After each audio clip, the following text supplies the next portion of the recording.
Alright, so what is up, everybody? Welcome to another special episode. I'm Spray and Pray 1000. It's the same topic as last time because you know what? Here at Spray and Pray 1000 Industries, when we get down and dirty into a podcast, we like to make sure that we really give the beating to the dead horse. We want to make sure that under no circumstances does it come back to life magically and just randomly start creating problems and causing drama for others. In fact, that's quite the opposite here. We like to cause the drama.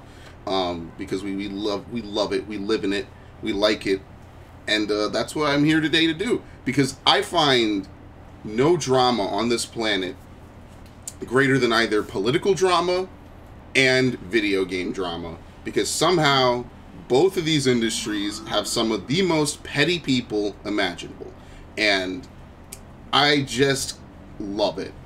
You know, with the Phil Fish thing, with stuff like Tim Schafer and all that, it's kind of like one man, you know, kind of against this unknown amount of people, just sort of standing his ground. You could even say the same thing about Kanye for a little bit back in 2017, 2018. You know, just one man sort of standing his ground, you know, just really sticking it to the world, putting up the middle finger and the one finger salute. You know, just nothing too crazy, nothing too cryptic. But on the flip side, it's another thing when it's quite literally an entire company has basically devolved itself into the sole existence of basically wanting to be famous, having a duty to do something and see it through completely to the end, and then ultimately having nothing because none of them actually want to just sit down and put in any reasonable amount of work. They just want to talk, and take credit, but not actually get the thing done, which is, to say the least, surprising. It's startling, but I think the reason why is because this is a company that previously, you know, prior to, I want to say, 2016, could really kind of do nothing wrong. It was kind of a company that everybody loved and respected. I'm also making a mistake right now. There we go. It was kind of a company that everybody loved and respected, and it's just a shame to really see that they've sunk this low. And needless to say, we're going to have a little bit of an intro recap because the preliminary writing for this, and I might have to close the window even further, is quite literally 3.5 hours. So if you wanted to get caught up on everything that we think about this, it's about a 3.5 hour reading, which in and of itself is a hefty task. I mean, I shudder to think of how many that's almost like a movie. You could watch certain movies in the time it would take to watch that podcast. So to give a brief recollection of all this stuff, the major topic of this is Anthem, which is Bioware's latest game.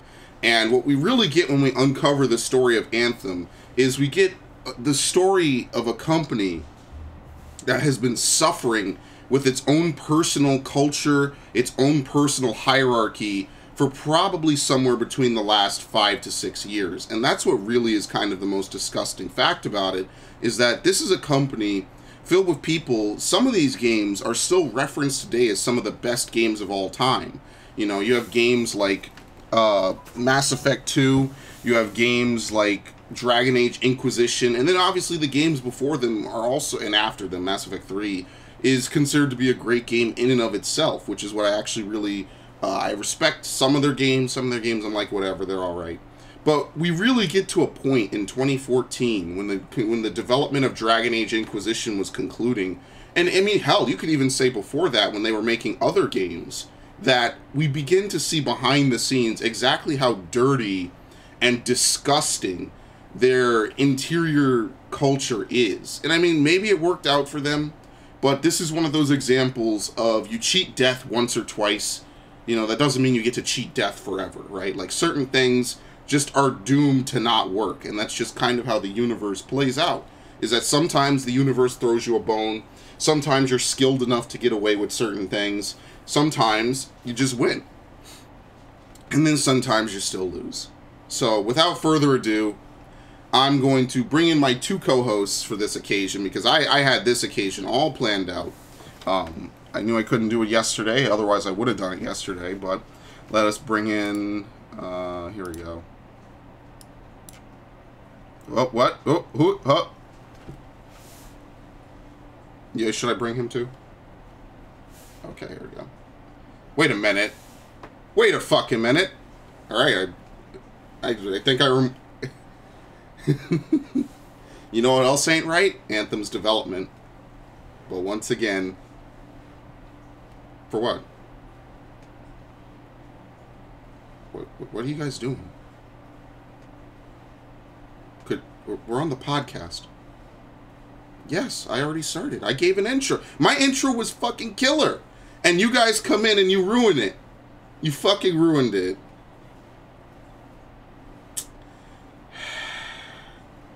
Alright, I'll move you back then. If you want. Because I knew I wanted to do this, okay? I knew I wanted to do this. And I waited a full 24 hours. This is what would have happened. I would have exploded. I felt bloated and ill all day today. Because, not really, but I wanted to dive into this. Because we finally get the part 2 to this bullshit. And that's really what kind of fucking surprises me. So, to give the briefest of brief recaps, which I'm sure will still take 20 minutes anyway, because, you know, it's a 3-hour fucking podcast. Essentially, over the course of the last 5 years, Bioware had been trying in various states of development, actually more than 5 years at this point, but we'll give them 2014. Because Dragon Age Inquisition was being wrapped up in terms of development, and a lot of things were going on with Dragon Age.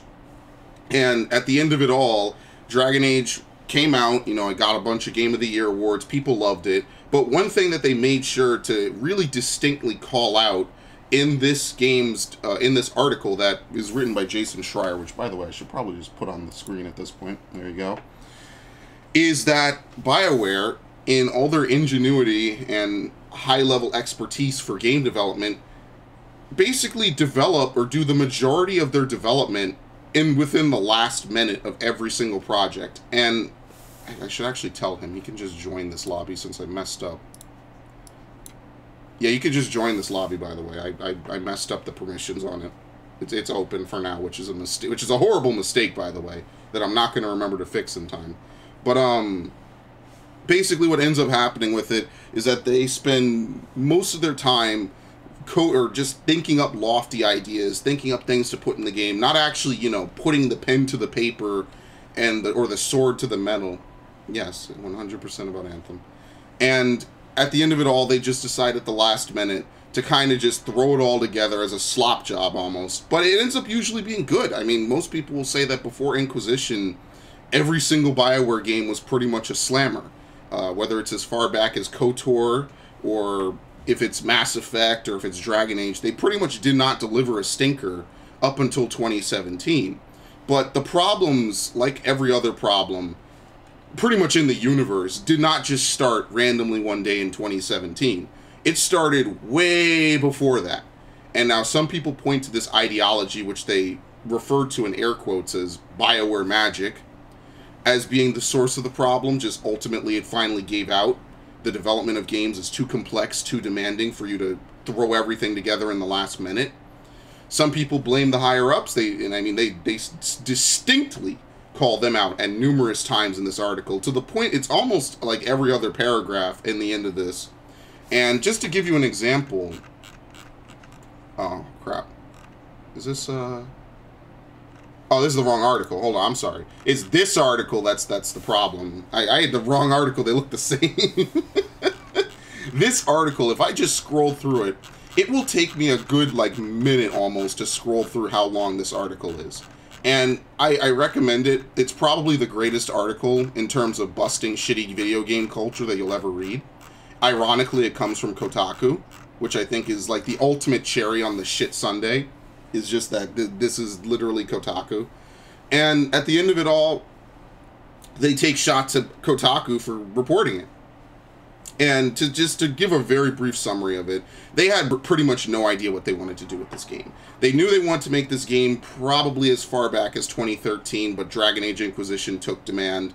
They wanted to throw together some different things, so while Andromeda was being sloppily thrown together, even by its standards, this game, they didn't know what they wanted it to be. It was supposed to be a survival game. It was supposed to be a team co-op game. It was supposed to be a lot of things. And by the time Andromeda was done, they had nothing really to show for it. They quite literally...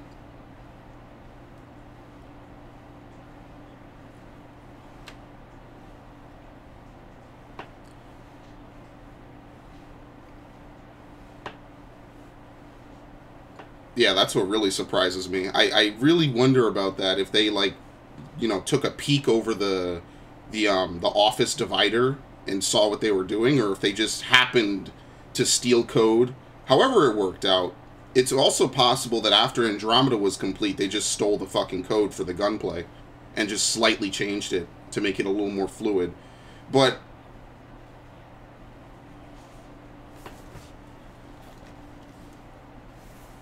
that's being generous.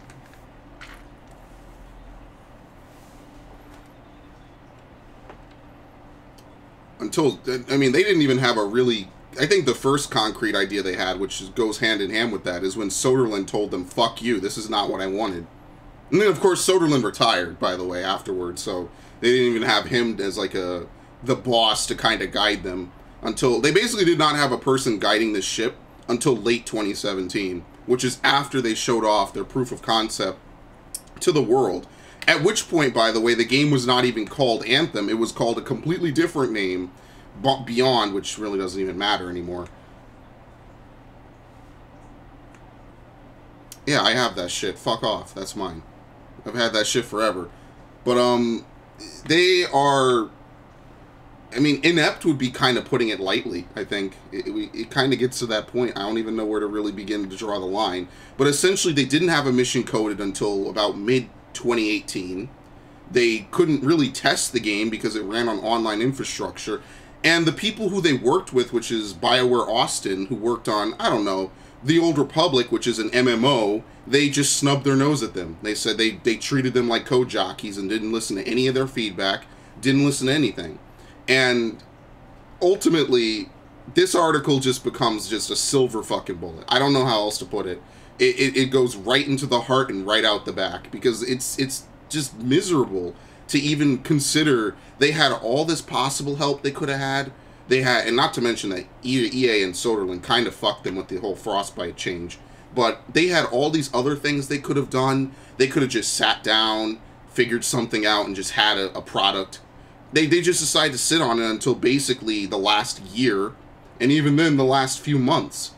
And it really, I mean, it's very telling when you play the game, to be fair. But you want to know what I think to be even more telling than playing the game? I'm going to show you, because I think this is really fucking awesome.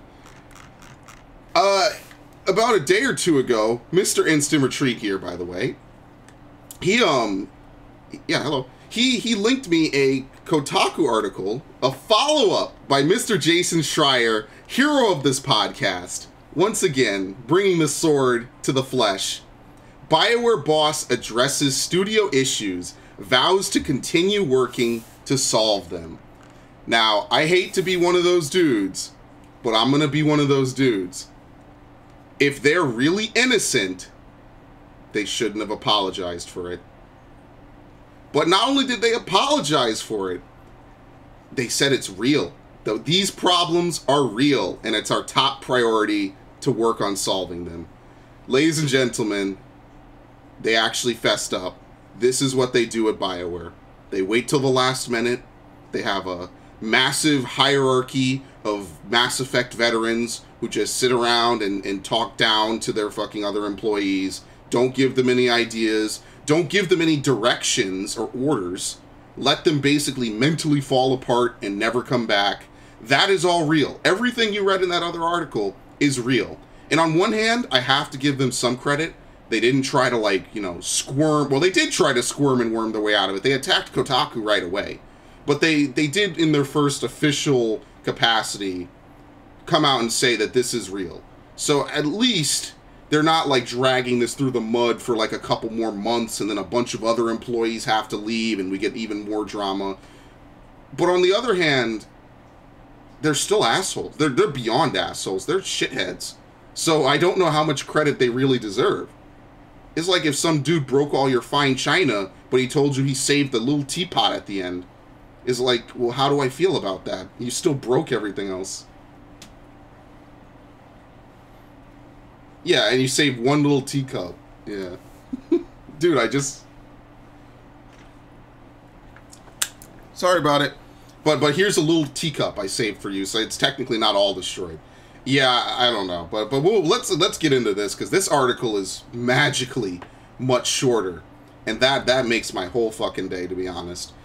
The head of Bioware addressed a Kotaku report on the studio's cultural issues yesterday afternoon, acknowledging that, quote, these problems are real, unquote, and promising that it is, quote, our top priority to continue working to solve them, unquote.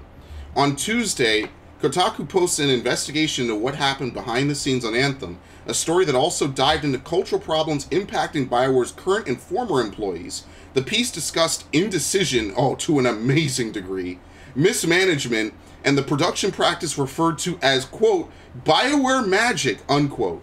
A belief that with enough hard work and with enough crunch, every project will coalesce at the last minute. The article also detailed the stress, depression, and anxiety that has led to dozens of employees to leave Bioware over the past 2 years. EA and Bioware chose not to respond to our requests for comment, instead publishing a blog post that read to many as dismissive and disheartening. We don't, quote, we don't see the value in tearing down one another or one another's work, which is funny. I have to pause here. Which is funny because they basically had a fucking studio culture where they saw the Andromeda peons as being lower than them. And when Andromeda did poorly, they thought that that couldn't happen to them. Wow. It is quite something when in the same breath, the same article, you fuckers contradict yourselves. That is quite, it takes literal lolcow levels of skill to hop fence that quickly. Unbelievable. But the sad part is Andromeda came out, and like we said last time, it's at least a playable game. It's at least a full game. It's not a great game. It's certainly not a good Mass Effect game. They almost could have just named it something else. But at least the Andromeda people can make a video game. And for what it's worth, there were some parts of Andromeda that were actually good, like the gunplay, which I would not be surprised if they're so awful at Bioware Edmonton that the only fucking way that they made that game even play decently is if they quite literally stole the gameplay from Mass Effect Andromeda and just added flying to it and made it a little smoother. I would not be surprised, but let's continue. We don't believe articles that are making our are making our industry and craft better. The company stayed silent for the next day and a half, other than asking employees not to speak to the press, which I think Mr. How Original told me. Then late Wednesday, yeah, that is natural, but that is incredible to take a bitch hit and then to basically become the bitch. That is a flip. That's a coin flip right there. I love it. Where was I? Later than late Wednesday, Bioware General Manager Casey Hudson sent a note to staff, which was obtained by Kotaku. Which is also, by the way, if I'm not mistaken, he is the writer for Mass Effect 3, or at least he was the writer for Mass Effect 2 at the end, and he was the writer for Mass Effect 3. And if you want to know who to blame for the endings of Mass Effect 3, I think you're looking at the man right now. I think that I firmly put this on him because I do believe that he was the one that wrote that slop ending and passed it off as normal, which they defend to this day, by the way. But that's another podcast in and of itself, and I'm pretty sure we've talked about that before. Let's see. He has a nice long letter, of course. Here we go. Which Kotaku, by the way, obtained, so, you know, good job with that. They're doing a real good job keeping tight lips over there at Bioware. Hey, Bioware. I hope so, because if not, they got too many moles. They're never going to plug them up. And you know what that means. That means that that company is held together by a thread. And honestly, EA, you ever wanted an easy fucking picking? You need to perform a fatality on these guys. This is getting ridiculous. It's too much. There's too much blood out now. There's too many people that have come out. They had, I want to say, maybe 10 or 15 different people in the last article who were just refused to be named, except for one person I forget, who refused. I think it was the writer, was it Mike Laidlaw?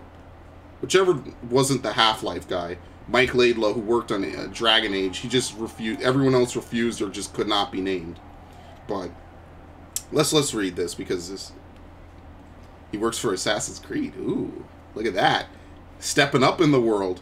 But anyway, Hey Bioware, I want to get a note out to you to share my thoughts on the Kotaku article and the online discussion it has raised. The article mentions many of the problems in the development of Anthem and some of our previous projects, and it draws a link between those issues and the quality of our workplace and the well-being of our staff. These problems are real, and it's our top priority to continue working to solve them. What we found out of bounds was the naming of specific developers as targets for public criticism. It's unfair and extremely traumatizing to single out people this way, and we can't accept that treatment towards any of our staff. That's why we did not participate in the article and made a statement to that effect.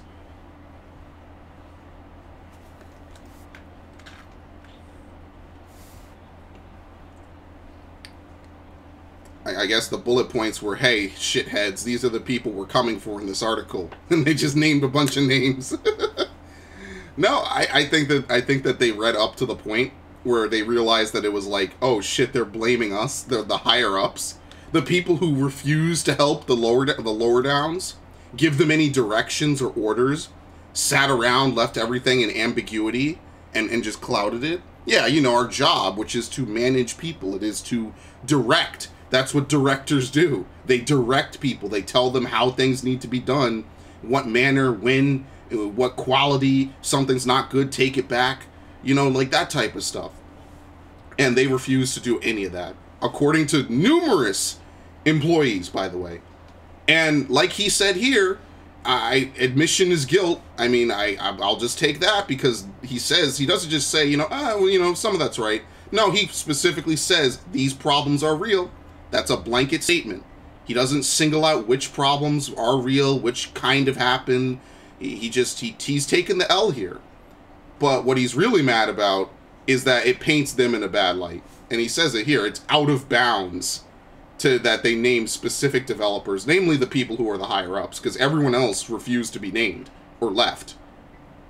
So I take that as you will. I think people are kind of... People are salty at Bioware. I mean, I'd be salty too, but I wouldn't put myself in this position. I think that that's where the relation stops. Let's see. When I was offered the opportunity to return to Bioware as GM, I came into the role knowing the studio was expecting significant changes in team health, creative vision, and organizational focus. I was and continue to be excited to help drive improvements in those areas because I love this studio, and he loved it so much he left. And above all, I want to create a place where all of you are happy and successful. I'm not going to tell you that I've done a good job at that. Or on a day like today, I certainly feel like I haven't. Some of the steps we've taken towards this include a more focused studio mission and values so that we have clarity on what we're here to do and how we define high standard for our studio culture. We've updated our studio structure around a matrix so department directors can be fully focused on individual career support and well-being. We are defining better role clarity so people can succeed against succeed better against clear expectations.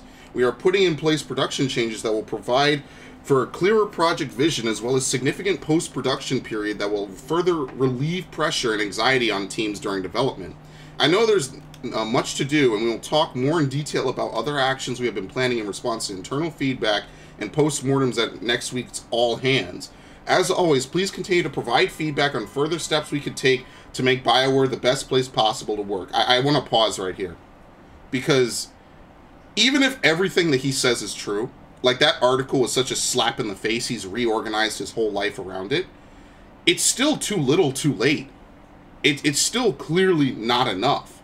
Like, that's the problem, is that even if you're telling the truth now, there's no going back in time to fix these holes in the ship. He says at the end here, please provide feedback. People provided feedback. People provided so much feedback, and all of it was just ignored. 99% of it, if it wasn't Soderlund, went out the fucking window. And the only reason you guys cared what Soderlund said is because he's literally the dude at the top. You could not go higher. He's literally the top person. And when he came in and said, what is this shit? This is not what the fuck I asked for. That's... Okay, what did he promise? Yeah, when he came in and said that, that's when you guys started to care. But once he said, this is fucking awesome, everything just fell apart again. Because it was like...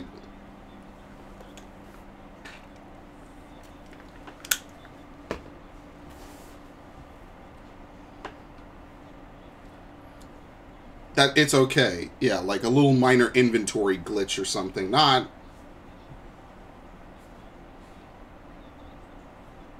I'll correct what you just said. Saying that there's core gameplay problems implies that there's a solid standard for core gameplay of the game.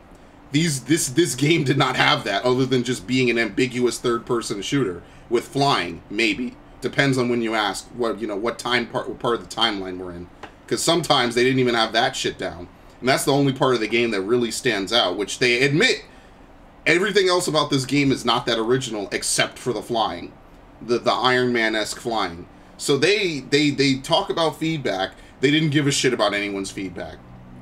So if they've ignored my feedback for 7... Okay, let's be a little fairer. If they ignore my feedback for 4 years, what the fuck do you think makes me think that right now they're going to start? It's one of those things. It's like you can't not do this for years, turn around, and just expect people to keep giving you the benefit of the doubt. I mean, maybe at Bioware they like their jobs, maybe they just want to do it even when it, drives them insane. But to me, this just rings as a typical damage control, which, I mean, what else are they going to do? But too little, too late. They talk about defining better role clarity and, making everything clearer. Again, the reason why it wasn't clear is because the higher-ups, the upper echelon of developers, did not make this shit clear. It has nothing to do with the fact that everyone in general didn't know. People knew who the higher-ups were. They knew who the... It's like going to high school. You know who the fucking popular or rich kids are. It's like going... And you could go to any school, actually. It doesn't have to be high school. You know who the fucking upper-tier people are. You be there for a few years, you know who the fuck they are. So, you know who the... Especially when these people can say on their resume, I worked on Mass Effect 2. I worked on Mass Effect 1. I worked on Dragon Age Inquisition. You know who the fuck the higher-ups are. It's like going to Nintendo, meeting with Aonuma. You know who the fuck he is. You know who the hell Miyamoto is. Come on. These people, you're spinning your fucking wheels. It makes no sense. We know who's at fault here. And they kind of have to, like, try to deflect the fact that the person writing this is one of the people at fault, which is also hilarious. But anyway, I digress. That's excellent. I'm committed to getting us to a place where we are working on delivering the highest expectation for Bioware games through a work environment that's among the very best in the world. With your help, we will get there. Please let me know if you'd like to talk in person, and I'd be happy to set up time to hear your thoughts. Casey. Wow. This is an amazing letter. The last 2 Kotaku articles have been amazing. Oh my god. Since the publication of this week's article, I've heard from a number of developers who have worked at beloved AAA game studios with messages like, replace Bioware with, insert my studio here, and it's the same story! We can only hope that continuing to talk about and report on these issues will lead to widespread change. You want to know what's crazy? If you told me in 2014 that Kotaku could possibly lead to widespread change in the video game market, I would have scoffed at that very fucking idea and probably called you a fucking idiot. This is the timeline we're in. That is insanity. But you know what? Somehow it always happens at EA, right? At least so far, what we've seen is that EA has a huge problem with studio retention and a huger problem with treating studios fairly. And that's the one thing I think that EA does right and wrong.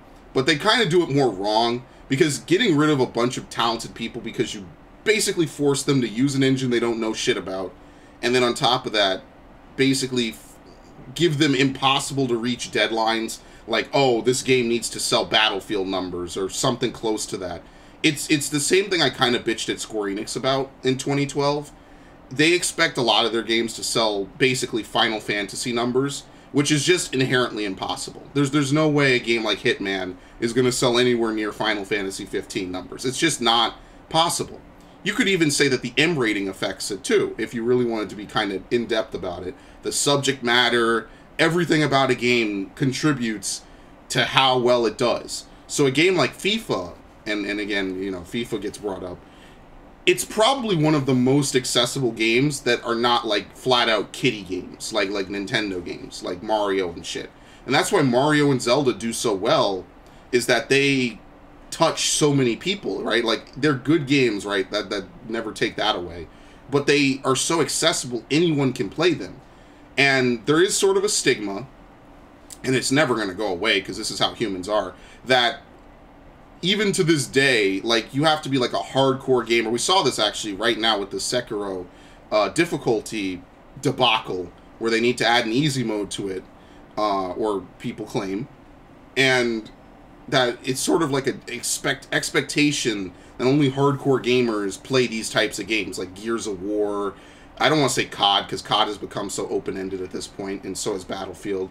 But, you know, Hitman, stuff like that. That's a hardcore gamer thing, and typically the connotation behind that is that it's also a male sort of a deal to like games like that. And it is broadening as time passes, just naturally, as, you know, the medium becomes more popular. But at the same time, it is still an expectation. And BioWare, like, you're kind of in the hole on that because you don't have the Mario appeal. You need to understand that that's just something certain games do so well. EA needs to understand that. And BioWare needs to understand that, by fuck, you could still make a good game even when it's not, you know, EA's top dog. Because let me tell you, there's a lot of DICE games that suck dick. And DICE needs to kind of get hit with the wiffle bat a few times for some of the shit they put out in the last 5 years. But I think pretty much both Battlefields. In fact, including Battlefield 4.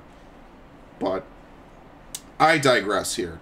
Actually, okay, hold on. Any thoughts? Any opinions? I've rambled for a bit.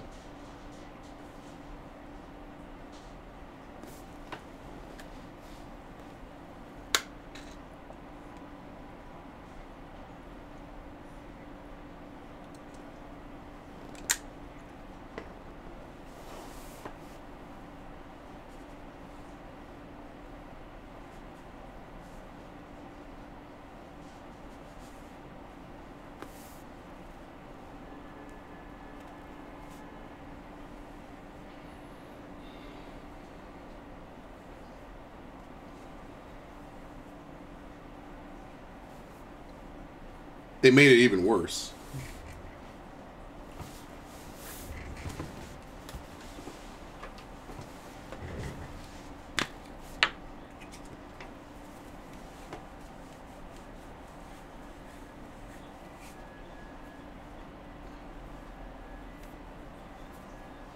Your default is crunch, yeah.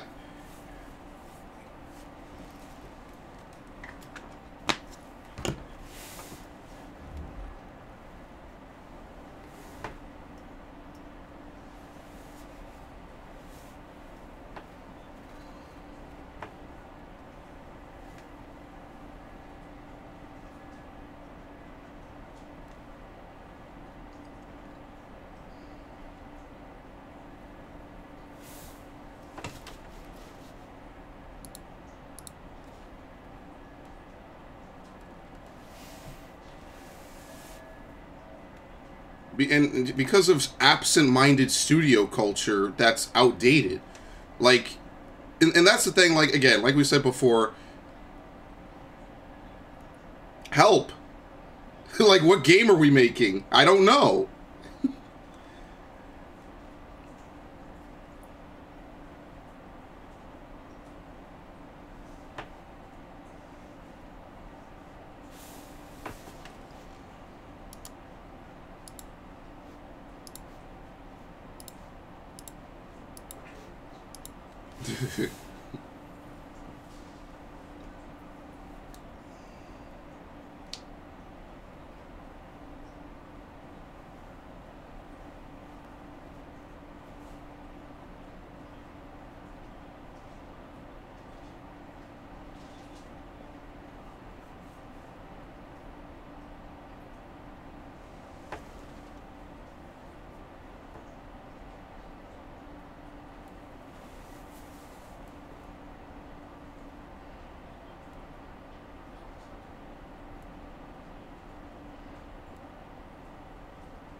You become the queen, yeah.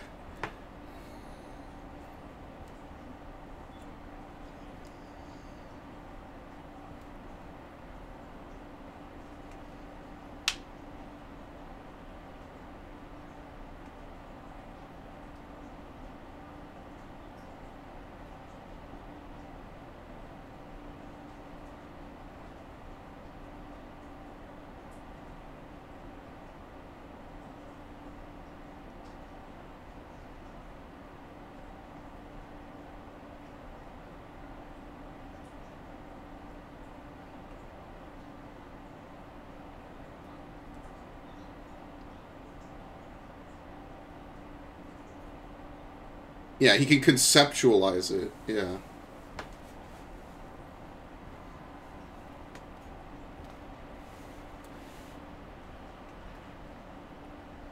It just always came together, so we just always randomly figured it out.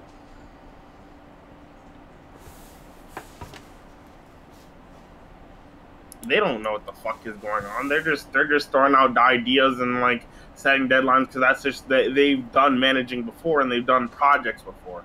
They're not necessarily guys who have built games before, so they probably don't know or just don't care on how to set deadlines in terms of efficiency. Well, hold on, no, that's not true because upper management they did direct. Like these are guys, these are the older guard. They just don't know. Yeah, but that's what I'm saying. They just because they're the old guard, video games have always been run like that. But at the same time, they've made multiple games, and they've had feedback from multiple workers saying, "Hey, I mean, yeah, stop doing this shit." Even if you, yeah, I mean, yes, even if you get that, the point is that you're going to think a lot differently than somebody who makes who literally gets told to make the games and builds them themselves. That's why I said that, like that's why Dark Souls and Sekiro and all that shit, when he is the head of management. Outside of Dark Souls 2 where he wasn't, that shit is freaking on point. Why? Because he knows how to fucking make a game. He knows how I think to the biggest issue people comes from the difference between American culture and Japanese culture, because the reason why Japanese game devs have to do good like that is because, unlike in America, the Japanese have a sense of self-respect. If they know that a game company is shitting on their workers, if they know that like that it comes public, or if a game is not what it's promised, they will boycott the game. That game will not exist. Yeah, that is a little different. Literally here, but I just think that it's the fact that management doesn't know what they're doing. It's not really like, I mean, yeah, there's some old guard management, but that's not what went wrong here. It was multiple changing hands because no one knew what the fuck they were doing because they didn't know how to make a game. Like, yeah, they know the steps to making a game, but they've never actually made one themselves, so they weren't as concrete with that. Like, if you put somebody who's boots on the ground, who literally has to do the job day to day, in a managerial position, chances are they're gonna know what they're fucking doing. Why? Because they had to do that shit day to day, so they know exactly. They are just gonna take themselves and then multiply it by whatever amount they need to freaking get shit done. Because they know what they need to do, and that's why that Dark Souls dude could carry this franchise so easily because he knew how to make a good game. I think his name is Hidetake Miyazaki. Yeah, I know you know it. I'm just saying, just for people who don't know who he is. Yeah, I need to stop calling him that dude. Yeah. The Dark Souls dude. Yeah, but I mean, like, not just only that, right? Like, I mean, all the examples I can think of off the top of my head are Japanese, which is kind of telling. For instance, like Hideo Kojima. And I specifically remember the documentary I watched about him, where they said that when he first pitched the idea of Metal Gear Solid, this was in an era where every game was basically like a side-scroller action game or Legend of Zelda top-down. So it's very hard to, like, and the whole point of those games is like action, right? Like, you want to be seen by the enemy. You want to fight them. You want to, you know, swing your sword or shoot at them. And what Kojima proposed was that you have a game where you do the opposite, where getting found is the worst thing that can happen to you, and you want to spend the whole game not doing it. And while the first two Metal Gears were decently received, by the time the formula had, you know, fucked around and evolved into Metal Gear Solid 1, I don't think I need to say where the legacy went from there. He basically floated that entire company to the top. And at one time, they were making fun of him for that, and then ironically, they fired him 20 years later because, you know, other things. But at the time, you know, it was something that people did not expect or think that could work. And that's what made Metal Gear Solid so popular, because it mixed up the formula. Not only that, but the timing of MGS1 could not have been more perfect. And timing is a big part of a lot of games and a lot of business things in general. You could have the best idea in the world, like the Virtual Boy, but if it comes out 20, 25 years too early, it's worthless. People aren't ready for it. And that's what Dark Souls is. I feel like if you go forward a few more years, or maybe back a few more years, Dark Souls would have been shitted on. I think people wouldn't have liked it as much to the degree they did in 2011. And I think part of the success of Dark Souls was the console generation was like not beginning, but it also wasn't ending. It was that nice interim where, you know, you have all the new IPs and stuff come out. It had different types of stuff. It had online play. It had deep lore. that wasn't always spoon-fed to you. It had difficult gameplay mechanics, and I also think that YouTube helped it a bit, which is a common theme that I'm seeing with a lot of games. But all these people, Shinji Mikami too, you could also make the same thing for Resident Evil with bad camera angles and shit. But the reason why all this stuff works is because a lot of these guys, they knew what they wanted, they did it, they executed it, and then they did it for like 20 years after. Yeah, but and they're masters at it. These people are masters at Bioware. They've done this shit. To become a Mass Effect veteran, they had to code Mass Effect. Yeah, that's what I'm saying. They had to do something. Look at who the freaking top dudes in the initial onset of the project. Casey Hudson, somebody who's a programmer who works at Bioware. But dude, I think when he leaves and there are multiple changing hands, I think they're getting dudes who are not really like solid programmers. I think they're getting dudes who are just like, yeah, kind of whatever, and they've worked on projects before, but they're not like core programmers. Because like every person I'm seeing that literally like takes a franchise and makes it something great is somebody who's a core programmer who's literally been the freaking low man on the totem pole at one point until they got upgraded. But you think you'd get the message after the entirety of Mass Effect 3, the entirety of Dragon Age Inquisition, the entirety of Mass Effect Andromeda.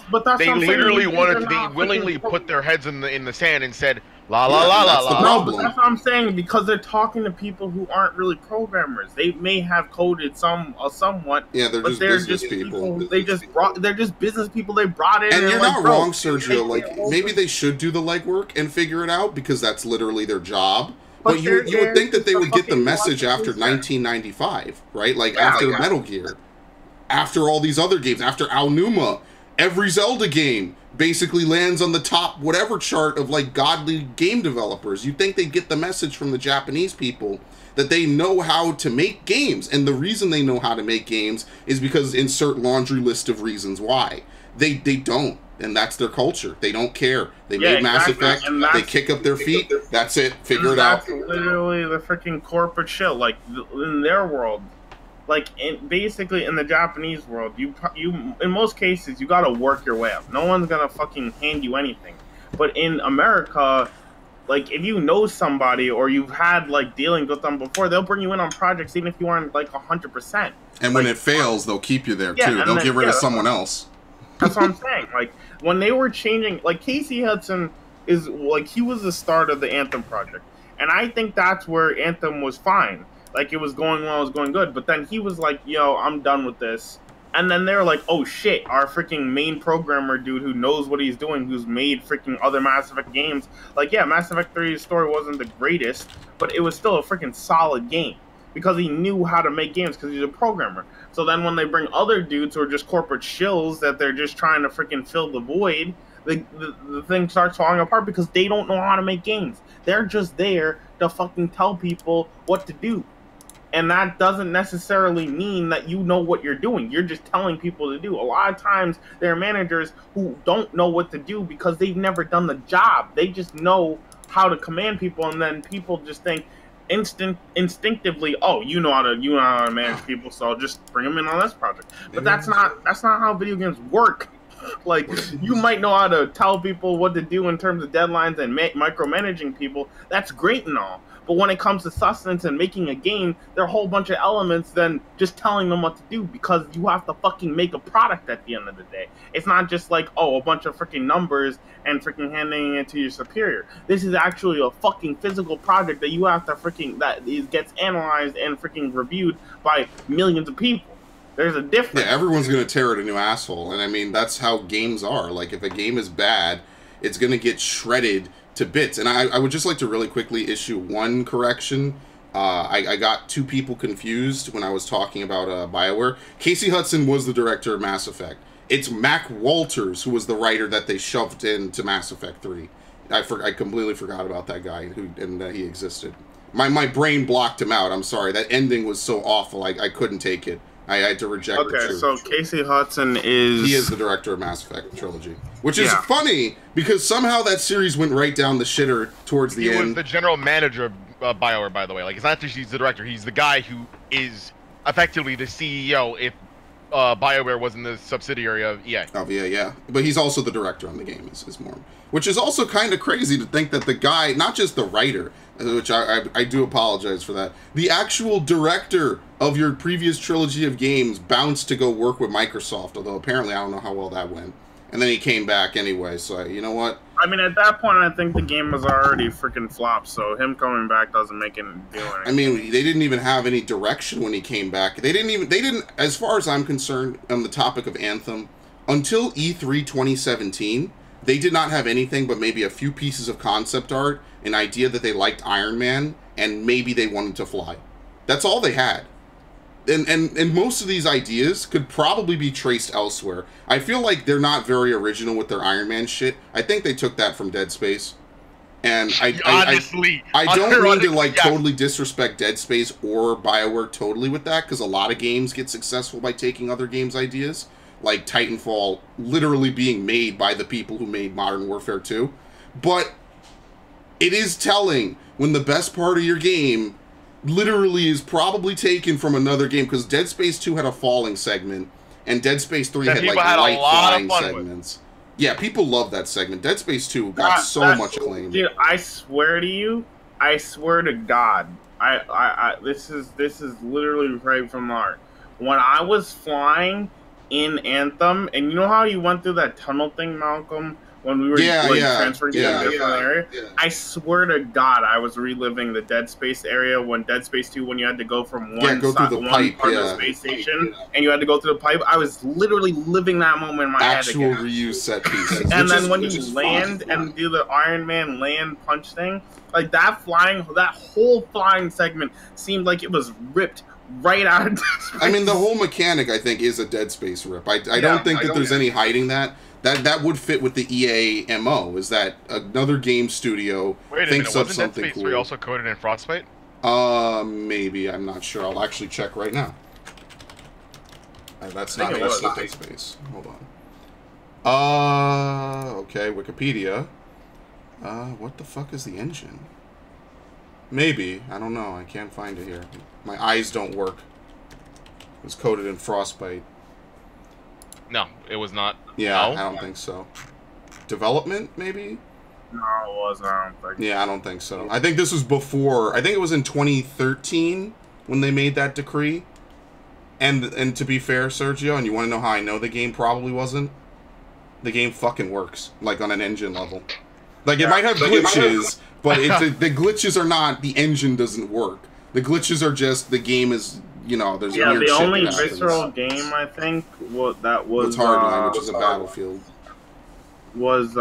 Visceral game was Hardline, and I think Army of 2. Oh, Christ. That was an old game. But it wasn't on Frostbite 3. I think it was on Frostbite. Yeah, well, you know how it goes, I guess. Yeah, I think that was before, though, and... Yeah, it was on Frostbite 2. Army of 2 is on Frostbite 2. Oh, well. And it's truly tragic. And I said this about Danger Close and Battlefield, because it feels like they wanted to sell tech demos, basically. But they, you know, unlike the Metal Gear Ground Zeroes thing, or the Kingdom Hearts, 2.8 fragmentary passage that they mixed in with Dream Drop Distance HD, it feels like they wanted to sell full products as tech demos to get as much money as possible. I mean, yeah, like there was a game there. Like Danger Close did make a game that mattered and they did care about. But it felt like the ultimate goal of that game was not let's continue the Medal of Honor franchise, but rather let's acquire it so we can destroy it. Or well, you know, we could run it into the ground, we can test shit out on it, and then we can implement that into Battlefield. Because there was a lot of shit they put into Battlefield that didn't exist in Bad Company 2 that became a thing in Medal of Honor. And Go ahead. Sorry, I'm trying to cut you off. Go. I mean, I was just going to say that they took the whole idea of a strong narrative campaign, although they ripped that from Black Ops, and they took a whole bunch of other crazy ideology and stuff, and it worked. I mean, both games have good, decent campaigns, but at the end of the day, they did axe Danger Close. They did murder Medal of Honor to make Battlefield better, I feel. And it's not the first time they've done it, and it just is sad to see that Visceral, a company that at one point came out of nowhere basically with a really wacky idea, brand new IP, you know, smack dab at the beginning of this new console generation, which is when a lot of new IPs were taking off. And they had such a great, unique idea and so much fun stuff they could do with it. And Dead Space 2 in 2011 set the whole mood for that first half of the year. And it's crazy to think that they, too, fell victim to just being cannibalized by EA. And it's tragic, it's awful, it's sad, but, I mean, what else can you really say, you know? I think that the biggest impact from all of this is not what's happening to Bioware. I mean, obviously what's happening to Bioware is important, but I think the biggest impact is this is the first time we've had almost like full transparency in terms of video games and their development. Like sometimes we have little windows, little sneak peeks, but this is literally like full transparency. We've had like statements about E3 and all the shenanigans that go on there. In terms of, like, most of it is all fake from E3. And then in regards to, like, Last of Us, we got insight onto Last of Us was pretty much, like, at the bare bones, all of it came together, like, at the very last minute. And that was a slam dunk game. You would never known that Last of Us was all culminated in the last, like, few months of the game. You would have thought that was a well-planned out game. So, like, I think that the fact that we've had, like, this kind of full window into video game, I mean, we always knew, like, what was going on in the background, but we didn't know to this extent, to this, like, deep into it, like, all the changing hands, all the freaking deception in terms of just, like, last minute, and, like, I had no clue. I mean, I knew they put some stuff in last minute, but I had no clue to the degree that this game had been made so last minute. Like, I'm almost surprised that they had an actual working product. I had to recalibrate my bullshit detectors a little bit after reading that, because normally I can tell how long a game has been in development or how much care went in. You know, you could kind of get like a care to time ratio in your head for most games. So like a game like Aliens Colonial Marines, my care to time ratio is pretty fucking low. I think both are pretty fucking low. And you could tell from a game also like Men in Black Alien Crisis, the care to time ratio is pretty fucking low. You could just look at the game and tell that it's really low. There's some games that have a lot of time in them and a lot of care. Like, for instance, Mario Odyssey or Breath of the Wild. You could tell that they fundamentally knew what they wanted this game to be long ago. And I mean, Zelda, it might be a little bit easier because they to be fair, Zelda games haven't changed too much. Every game is a key mechanic or 2 or 3 or 5. But for the most part, it is, I mean, they did kind of start the whole thing of like 3D action-adventure open-world puzzle games with platforming elements. And you could kind of tell that, like, it's still fundamentally the same game, but the amount of care that went into almost every aspect of Hyrule and Breath of the Wild is astonishing. Every area has a different theme, different enemies to take advantage of different situations. The fire spreads, like that Far Cry 2 video. And shit is just ridiculous. Like I said, I could play that game every day for probably a year. And if I play for an hour each day, I could probably encounter a different situation if I'm actually looking around. And that's what's crazy about it, is that game has so much stuff. Mario, obviously, you know, they try different platforming every game. If it's zero gravity, if it's FLUDD, if it's the hat, you know, they do different things. And that's how you could tell that these games have a lot of care. Like a Rockstar game, you could tell they put elements of almost anything into a Rockstar game. Max Payne, you know, all these types of stuff. Final Fantasy, you could tell that even though 15 wasn't that great of a game, and even to a certain degree 13 wasn't that great of a game, especially even more so, you could tell they did put care into a lot of the story, into a lot of the elements. They just didn't particularly make it pan out that well. And, you know, as we go down the lines, you know, we get a little bit lower. This is just, I thought this game had been in development for maybe like 2 years. Yeah, and that's my bullshit detector. After playing it for, we did what, 3 or 4 sessions? Yeah, I felt like the game had been in development for at most 2 years. Basically, when they announced it, which is kind of weird now that I think about it. Basically, that means they had something by like February of 2017, by my logic. apparently that's giving them too much credit. Yeah, they didn't have anything until about 9 months before they were scheduled to release. They just had a tech demo, and basically that's it. The only reason they had that tech demo is because Soderlund chewed them out. Yeah, and they made a tech demo specifically for Soderlund. And just showed it as a trailer. Yeah, like, they didn't even care about, like, adding elements to the game. They just wanted a tech demo that's just Soderlund could play that was good. Like, because Soderlund came out and said, yo, this is not the level of dog shit. But I just think that that's so wild.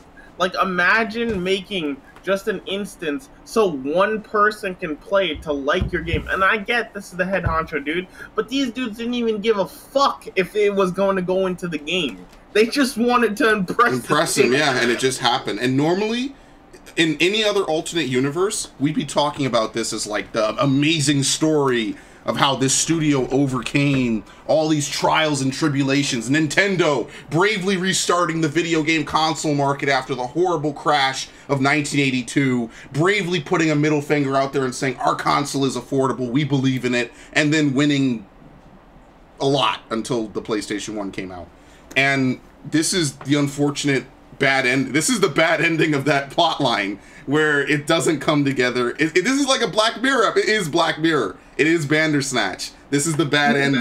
You don't get anything done, and everyone's fucked up. This is the bad ending. This is not the Nintendo ending where you're a genius and everyone loves you and happily ever after, and Aonuma will forever have his name engraved in video game history, and Masuda, Miyamoto, Metroid Man maybe, and a couple other people. This is not that, Chief. This is literally the bad ending. These people are going to be tainted. The higher ups are tainted, and they know that this is that type of stench that they will never wash off. I actually hope at this point in time EA comes in and says, all you guys, out. You might be consultants, but you're done. We can't have you do this again. You know what I think is going to be great from this is that, like, EA will be basically the example. Like, now that they've been gutted like this, I hope other companies realize, like, we're not in an era where we can mess around anymore. Literally, we have to make a good game, and we have to actually, like, make a good game. Like, we can't screw around, because, like, we're getting closer and closer where if you don't make a genuine product that is actually, and people can tell, too, and you're not trying to milk people, just look at Battlefront. Like, I mean, Battlefront, like, is better now, but yeah. Like, most downvoted comment of all time on Reddit, like you can't do it anymore. Like, we're in an age where people are wising up, and the loot box, the freaking DLC, half the game content shit, it's not gonna fly. It's not gonna fly. It just doesn't work in 2019. It didn't work in 2017. It kind of stopped working as far back as 2015. I think the Kojima firing was the first really big instance I can think of where people saw what happened. They're like, nah, okay, you do this? You want to fire this dude after all he's done for you and how good he is? See ya. Well, continue. Sorry. And I was just gonna say, and then Metal Gear Survive, even though it might have been a decent game, 100% suffered because of the stigma. Because of that instance, yeah, because of what Konami did. Actually, not only the Kojima thing, the Silent Hills thing as well, which was also, I think, either that year or earlier the last year. It was like a few months after the PT demo came out, and people were like, holy shit, this is fucking ingenuity. Who made this? Hideo Kojima. And obviously his team. But, you know, the name stapled on it. Oh, fuck, it's Metal Gear Man. And that got canceled. And then he got sacked. And then Phantom Pain got cucked, missing like a full third of the game. That hurts.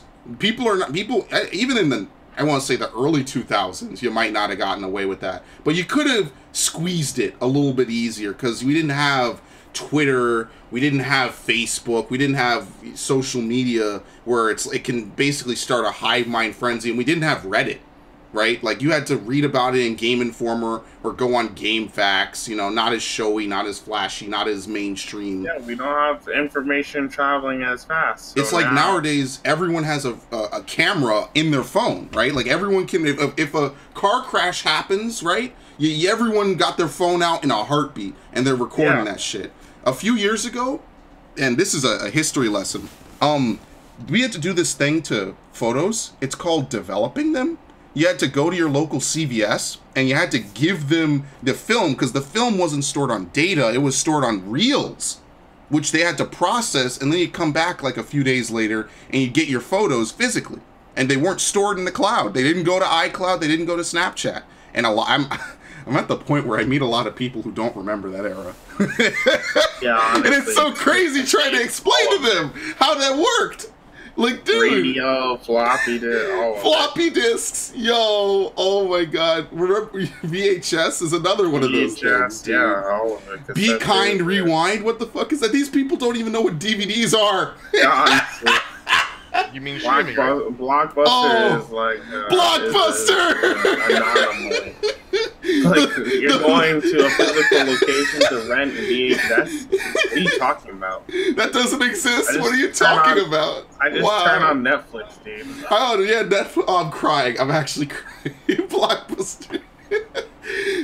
They're gonna find. I think someone made a meme of this. The last Blockbuster gets discovered. It's all run down like it's from The Last of Us. It has a few copies. 50 years from now, it's gonna be a field trip. Like it's gonna become a national museum. Let's all go to see how the people in the 1990s. How those dirty 90s peasants lived. They had to rewind their videos, a process which took them all of 5 minutes.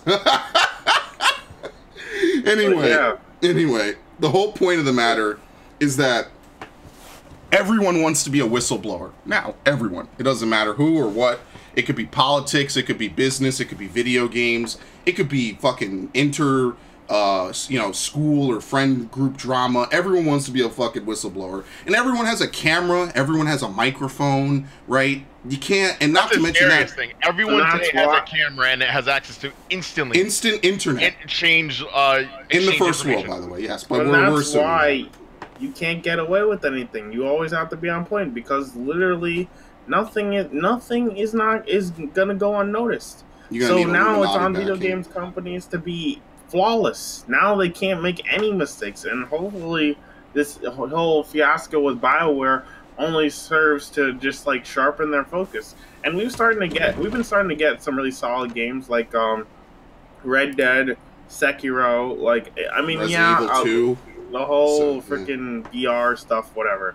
But like Apex is a pretty solid game. I mean, they got some stuff going on now, but it was a pretty solid game. Yeah, Resident Evil, even whatchamacallit, well, both 2 and 7, honestly. Yeah, but that's the point, is that even the Japanese, who for years were stuck in that mentality of, well, we'll just do whatever the fuck we want, and, you know, people will buy it, and lo and behold, people started to not buy their shit, which is the ultimate. They fucking bailed on that shit really quick. It took them a little longer, so maybe not really quick, but I don't see Capcom still just saying, fuck you, we'll make Dante. We'll make whatever what happened? They got Itsuki, and they told him, go fucking nuts. And the motherfucker went nuts. And that's all they wanted. And look how much people love them again, because they actually got their shit together.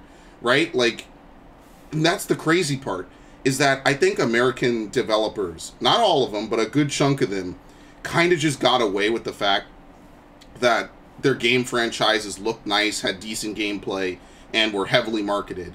And that era is coming to a close. You know, people hear about these things like you whipped the shit out of these dudes, you worked them like they're in fucking slave mines, they have mental breakdowns, they're not coming back.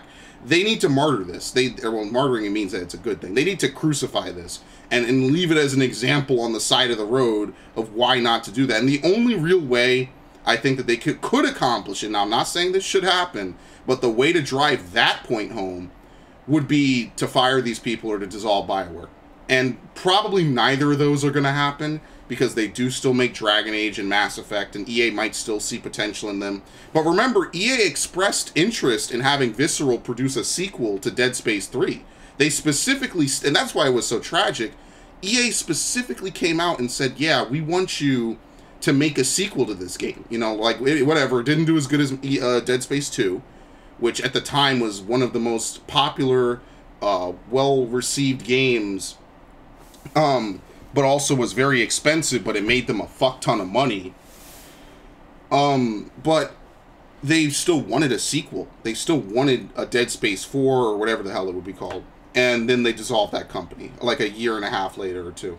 So, I mean, who knows? They might make Dragon Age 4, and they might get dissolved right after. They might make Mass Effect Andromeda 2, and they might get dissolved right after. And you know what? At this point, I was kind of done with Konami. I was willing to give EA a chance, because sometimes, you know, I do see that twinkle of possibility that they're good. Yeah, the police say it best for me. No, fuck these guys. That's not happening. And unfortunately, I have no respect for Bioware anymore. It's all gone. Like, I'll still play Mass Effect 1 and 2, maybe 3 again for the trophies, but as far as I'm concerned, they're fucking dead. And like what Sergio said, it's scary to think that everyone has that access to technology. I mean, it's the 1984 syndrome, right? Versus the realistic aspects of being able to use it. On one hand, when something happens, we don't have to rely on word of mouth anymore. We could prove that it happened, you know, whether it be court of law or just for laughs with friends. We can prove that something happened. You could hit that share button. You could clip it on your stream. You could do whatever. I mean, it's cool. It's a nice tool to be able to do that. But on the flip side, it means that your house has to basically be clean 24/7, right? Like, it just kind of has to cut both ways like that. And, I mean, certain things are easier to do than others. Sometimes bad situations just happen, like the poor Rockstar guy who missed his son's birth. Shouldn't happen. At the bare minimum, you could argue that he made money off it. It was a success. It all worked out and, you know, whatever. Shouldn't happen. At least the suffering was worth it. Maybe. It wasn't all for naught. What suffering is there worth this? This game is unmemeable. I mean, they got what they wanted. The game itself is the shitty joke, because the game itself is a shitty joke.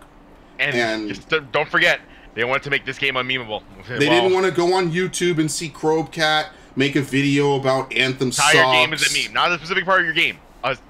Your entire game in and of itself is a meme. And the sad thing is, your game is so shit that people don't even talk about it. I haven't heard anyone, like, people just got quiet about the game. This revitalized the game, ironically, because we're not even talking about the game, though. To the point where the dedicated fans are kind of saying, "Oh, I was talking to Jimmy about this. He was saying there are some people who are like, "Oh, I'm an Anthem refugee coming over to the Division 2." Oh, people are just dedicated fans are just jumping ship to Division and other games. Good for them. Honestly, I like. First of all, the whole game refugee thing. Sergio and I know this the best. It's always a meme. It always implies something hilarious, and whether it's WoW or Anthem. See, at least WoW. Overwatch 2D. Coming soon. Oh yeah, I really hope so. At least WoW, like, it has its drama, it has its everything. At least it's still a decent game, and it has a shit ton of content. It's just that if you've been playing a long time, you're probably at endgame. That's kind of where the problems lie for MMOs, is that endgame is kind of make or break. And to be fair, it's hard to really do MMO once, you know, people get up there, but whatever. I'm actually surprised that they haven't put WoW in maintenance mode yet. I'm surprised that WoW hasn't been ported to fucking consoles. They should have been on that shit literally a decade ago. That should have been the big thing with Cataclysm. Was like, hey, we're coming to PS4? Yeah. Because Final Fantasy came out when? Blizzard wants to share profit with the console makers. Well, they're stupid. And that's all I'll say about that. These guys, like, the worst part is, they're committed. Until EA shuts down their company, they have to stick with the game, no matter how much of a dumpster fire it is, because they said they want Anthem to be a 10-year franchise. Well, no, the way that these games work is that EA Edmonton, or Bioware Edmonton, is no longer working on the game. It's now going to the live team, while Edmonton decides what to do. Either are they going to work on Anthem 2, or are they going to Dragon Age? So Dragon Age, and then I guess they're going to start developing Anthem 2, but it's not going to be on full production. Yeah, but somebody is committed. Somebody's committed to freaking addressing the community. Doing the live team in Austin. Austin right now is in charge of literally everything else. Now that they're live. Yeah, but I'm just saying that sucks. Like, you can't just abandon the game. You can't just be like, well, we're just shutting down servers. We're done, and the game's over. Yeah, I mean, unfortunately, it's someone's problem, but to their credit, BioWare Austin did state that they would try their best to fix the game. and I don't blame them at all. The worst part is that there's a hierarchy of bullshit in this whole shitty storyline. You have Soderlund at the top, you know, both the good guy and the villain. Villain because he forces all these EA subsidiaries to use Frostbite, which isn't an awful thing, but it's something that cannot be done at the speed at which he tried because all these game projects are still working. 7 years to learn how to use an engine, though, at the same time. Well, yeah, that's different. Yeah, you're right. That is different. But Soderlund is but up there. There's still archaic elements, a lot of archaic elements. They had to build a lot from scratch. Using Frostbite at all in that company. Well, besides DICE, and yeah, it was just DICE, because that's the whole thing. It was designed for destruction. Even Dead Space with the limb destruction was on a different engine. That was a modification, I think, Unreal, maybe, I guess. Because Frostbite is atrocious. It's really... It works for Battlefield, and even then... You gotta put that in quotes, because I've seen some weird shit on Battlefield. When Unreal exists. You got grenades fucking falling through the floor, you got tanks flying into the air, you got fucking guns shooting with no ammo in them, you got a whole lot of weird shit happening on Battlefield, but it works. Sometimes you get weird, honestly, and this is kind of where I fucking hate to say this, and I know someone's gonna hate me for this. The most stable version of Frostbite I played at launch was fucking Hardline. I had zero problems with that game at launch. And that's not even DICE! That's not even fucking DICE! Which leads me to believe that DICE are just... I don't know what they do. Yeah, as I said, like, 7 years to figure out how to work an engine, you still couldn't work it out, it's kind of sad. And Visceral just shows up! That was Visceral's first project on Frostbite. First shooter! Their first, like, actual competitive shooter. They just show up, oh, what the fuck is this shit? They slap together some bullshit, oh, okay, no vehicles or combat like that. Battlefield 4 and it works! Meanwhile, with fucking Battlefield 3 had problems. Unplayable on launch. Battlefield 3 would lock up when you got your score above, I think, 10,000. You run the risk of locking up on console because the console memory can't handle it, and you have to literally reboot your console. I think at one time I had to unplug it from the wall, which is a great thing to do, by the way. Don't do that. And then plug it back in and rejoin the game. And of course, it doesn't save any of your progress. It wipes it's a fucking mess. But whatever, you put up with it because it's like, it's their first attempt, right? Like, I don't get it. But like I said, Soderlund is the villain. 5 is the only one that didn't have launch issues, did it? I think 5 had a lot of other launch issues. Well, I'll say that. Yeah, that hurt it a lot in its own way. Imagine that. Issues, but those issues weren't. I don't think they were with the game. I think they were with the marketing strategy. But imagine that. It's not even the problem with the game. It's a problem with the way you bring it to. Like, that's even worse in my opinion.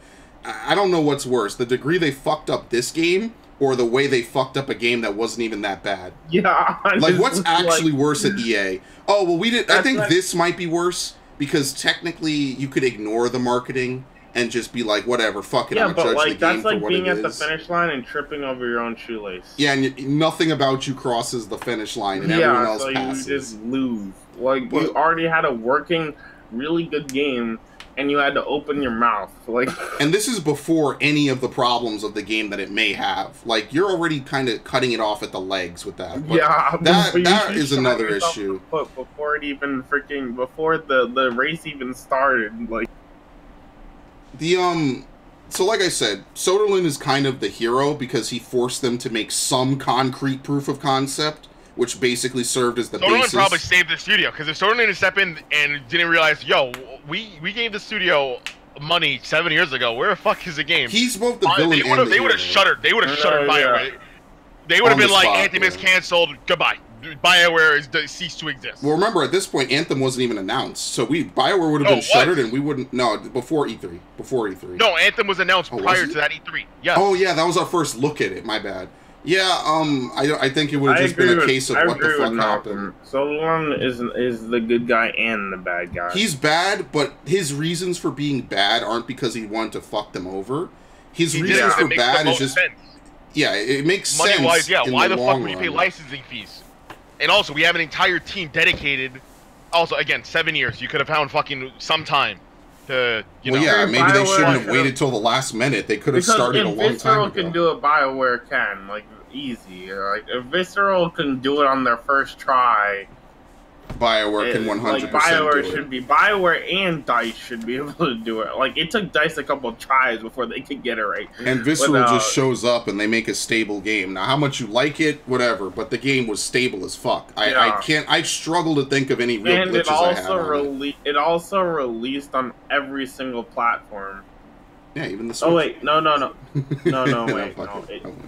It released on everything, but PS4 and Xbox One. No, it's on PS4 and Xbox One.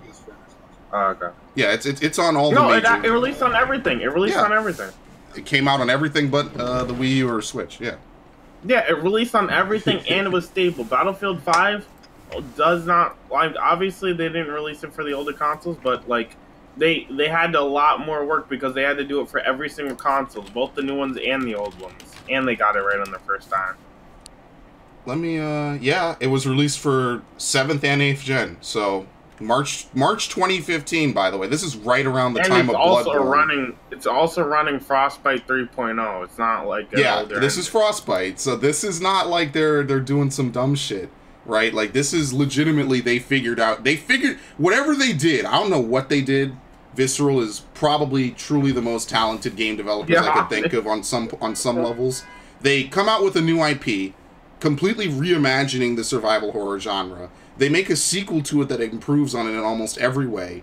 The third game, the co-op was pretty alright. Their hands were tied because they were forced to make changes. Yeah, microtransactions. Because they wanted a multiplayer freaking shooter. Instead of just saying, hey, make a major game and then make a spin-off, you know, maybe like a spin-off game to it, they're like, no, the major game must have the multiplayer, which they still did, somehow.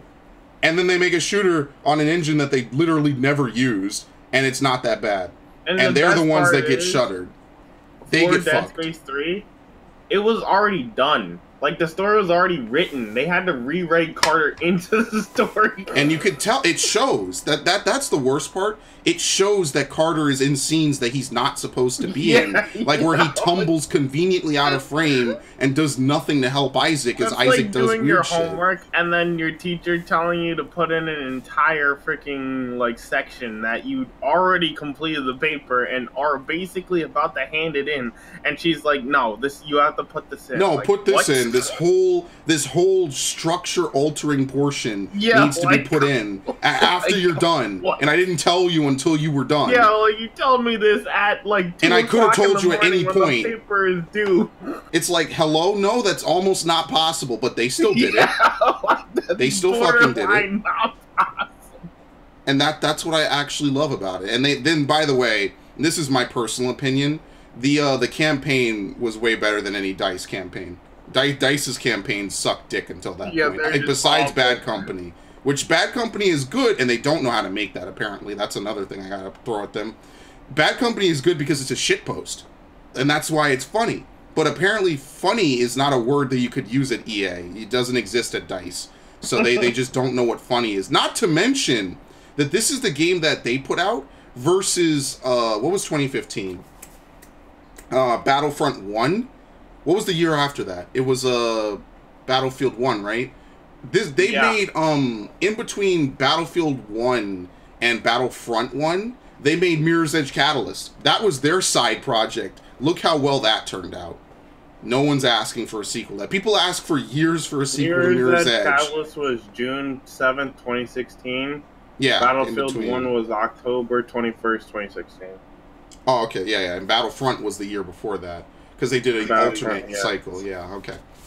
They, that's their take, right? Like, both Dead Space and Mirror's Edge came out in, I think, the same year. And one of them was still decent, and the other was garbage. And that's all I'm going to say about that. But, no, Soderlund is the villain, and he's a villain, but his reasons for being a villain might have been pushed too quickly. Yeah. But at the same time, they're not bad reasons. It's just, a lot of these projects, they're too far gone. Like, and also, I mean, to be fair, with Anthem, they spent years kicking a can around, not doing anything. So it's not a totally fair assessment. Like, if they made this change in, like, 2015 or 2016, I could kind of get it right, you know, assuming they were on a normal dev cycle. It's kind of like, well, but we have this engine. It's like what happened with Final Fantasy 15 and Kingdom Hearts 3. The Luminous engine, which got canned. Remember that? They still figured it out. Yeah. They took extra time. In 15 almost had a damn near decade-long development cycle, and I hate having to defend it, by the way. That's how bad it is. They're constantly changing the platform. Yeah, and not to mention that, also, it did get pushed, which I guess could have made it a bit easier in some level, but it also made it harder. To be fair, they basically scrapped everything for 15. They probably, whatever after Duske, they scrapped it and just started over. I would like to see the timeline for 15. Actually, That's another game I would like to see the timeline on how that was done. Yeah, I'm curious to see how they handled that, because I have my suspicions about it, but I'll never know. And to be fair, it's okay. It's whatever. Yeah, it's whatever. Because at least the game was decent. I don't think it's a great game. It was decent. It had shit in it. It just needed to not be linear at the end, but whatever. And it was easy. Kingdom Hearts 3 felt like a Kingdom Hearts game. I think at the end of it all, that game did turn out the best. And I'm actually glad that 15 went first, so we could get that out the way and we could forget about it. And it's just like, they made that shift, right? And I think we said this in our initial reaction to Anthem, which was that if other game studios didn't work in this type of scenario or worse, and this is before we knew about all this, I would be more forgiving. But other game studios have worked in worse scenarios with worse conditions and shorter time frames and made arguably way better games. Yeah, arguably way better. And that's literally, I think the point I brought up was A Realm Reborn. Literally a game that was doomed. It was, like, not even was the story about, a world being doomed. The game was considered to be unsalvageable. Some random guy who was just I don't want to say he was generic, but he wasn't really that big before it, that I could tell. He just showed up. He's like, yeah, I'm Naoki Yoshida. And he fucking saves the whole game. And he just prints money. And for all my bitching about, development choices and silly things they do, the crux of the game is still a money printer. It prints, it's literally that Major Nelson quote. It just prints money. And they make money off of fucking selling Cloud's bike in the game for $30. And selling storyline character gear. Assets they already have. They make it for the character, and then they just sell it for everyone else. And that is perhaps the craziest part about it all. Why'd you do that? It went from distraught, unsalvageable to printing money. That jump is.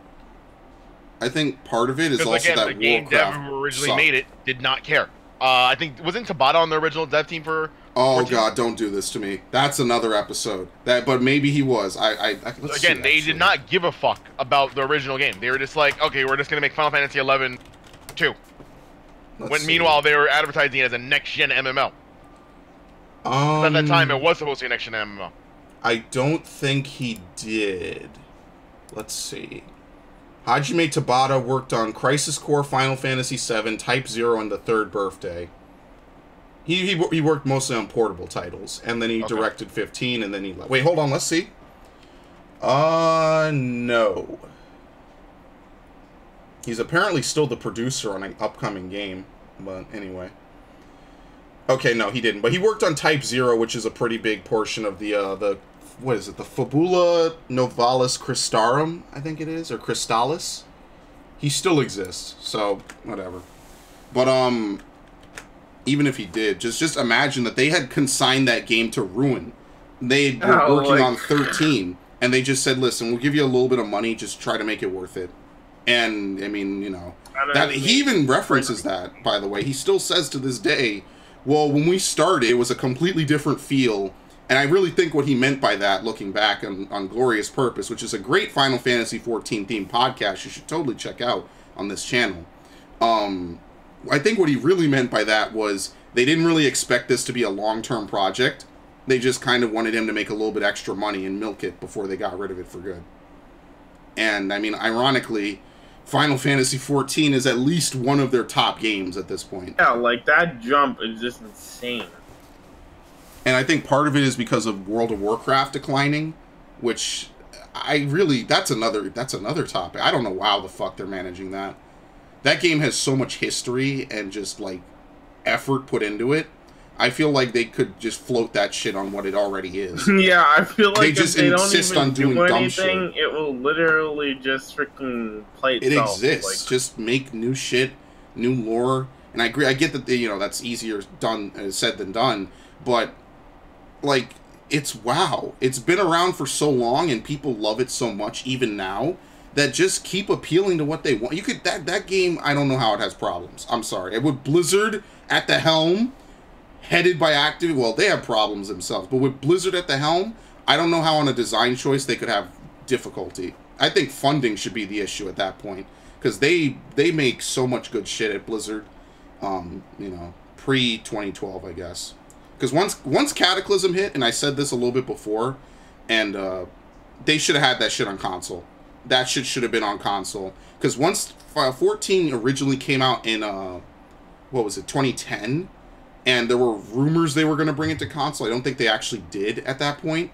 But by the time A Realm Reborn came out, and they knew that was going to be on console a while ahead of time, because I knew that because I was going to pre-order it for console, because I didn't have a real good PC at the time, they should have had that shit ready to roll for consoles. They had all of Cataclysm to dummy test that, since they did nothing with Cataclysm anyway.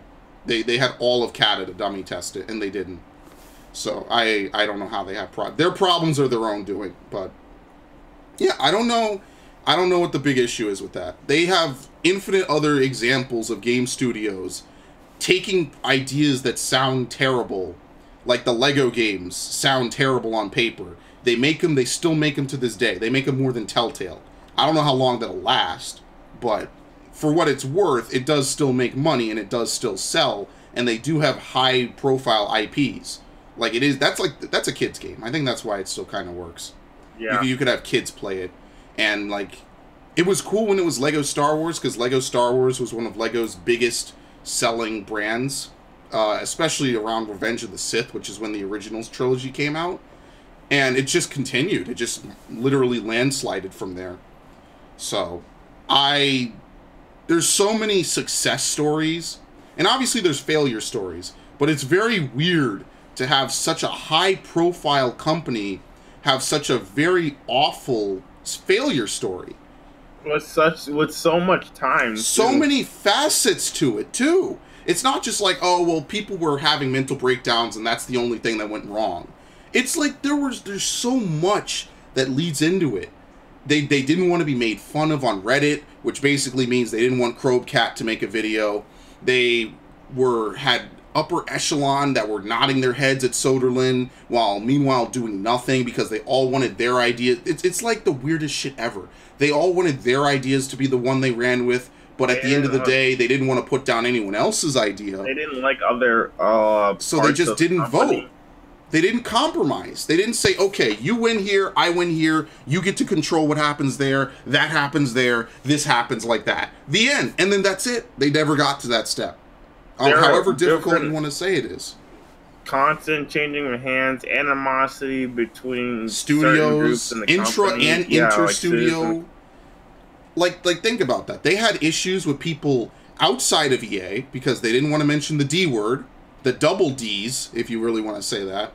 They didn't want you to mention anything Ubisoft or Bungie were doing. They didn't want you to mention anything about Bioware Austin, those dirty fucks who worked on another online game that's still around to this day.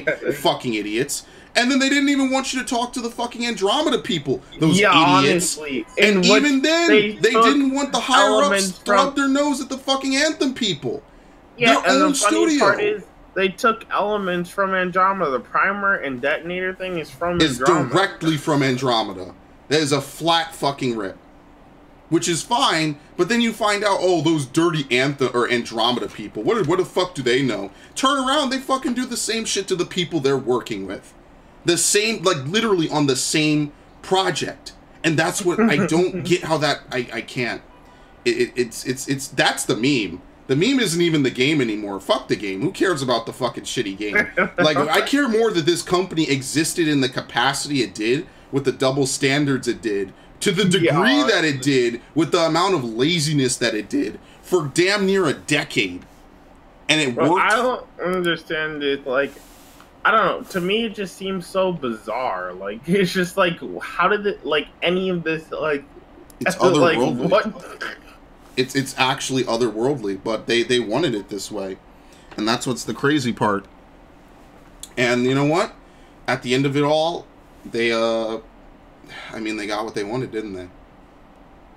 They wanted. I mean, well, they didn't, but you know, it's what they kind of were building to. Game. They all wanted to be the one dude who pioneered something, but to pioneer a trail, you actually got to be prepared. It's really kind of petty. You gotta be prepared to go down with the ship. You can't just freaking abandon the ship. Whatever. Yeah, like if any of these other games flopped, they blamed the director overnight.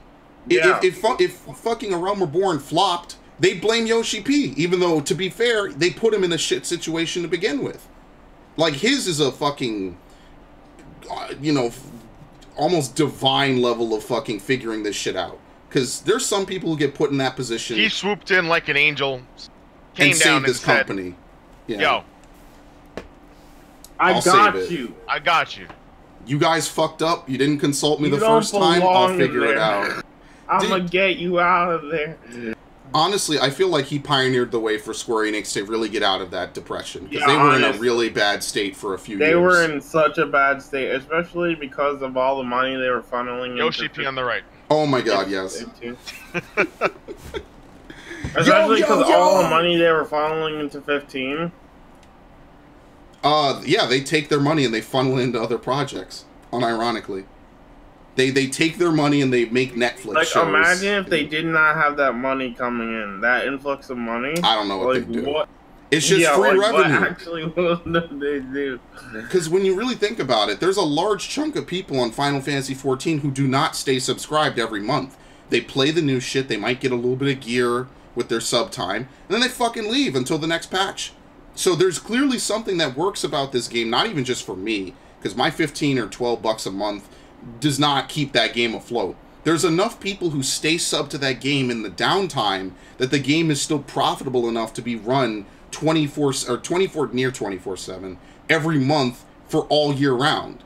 Like, clearly there's something working with this game that on a fundamental level. I mean, same thing with WoW, to be fair. Something about it works enough that it's just free money at a point, to the point that they just freely leech from it. And if Shadowbringers is a fucking slammer and a fucking godsend, which, I mean, it is shaping up pretty nicely, then that's just more proof not only of their talent, but that they can work with literally, you're doing so well, we're taking a tithe, basically, for being our golden boy. And we're going to go fund some other failure of a fucking game with your money. Yeah, go and then that's just your fault, and figure it out. They're basically taking money from the money pit and then just throwing it in an incinerator. It's like these dudes, and I do believe that he works his ass off. Like, I do believe that everyone on that team, they need that break after whatever Shadowbringers comes out. I don't fault them for that, because they work, they're not, like, pampered, I wouldn't say. They know they make money. Square Enix knows they make money, and that's why Square Enix fucking does what they do.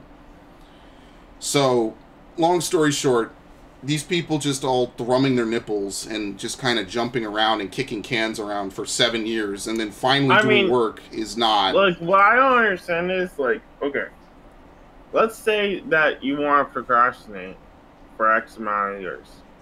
What do you do in that time period? Nothing. Like, I don't know what they were working on.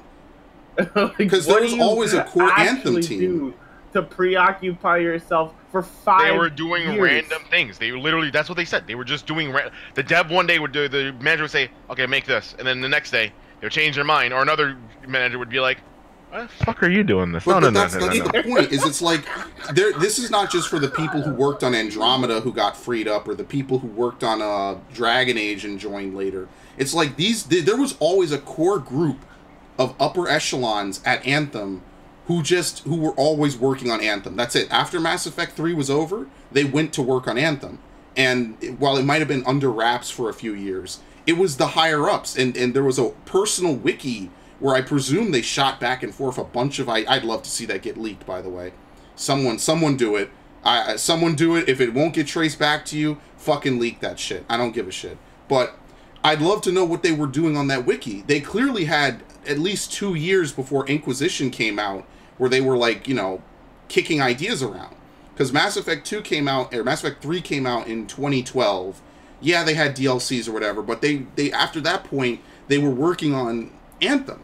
So for 2 years, before they even got into pre-production, they were kicking around ideas for this project. All the higher-ups, all the people who should be deciding, well, what happens with this? What's the story? What's the game? What's the general shit gonna be like? They didn't have any of that until 2017, where they had to appease Soderlund to basically not have him kick their ass. Pretty much, like... E3, a week before E3, they changed the name. They were finally locked into something.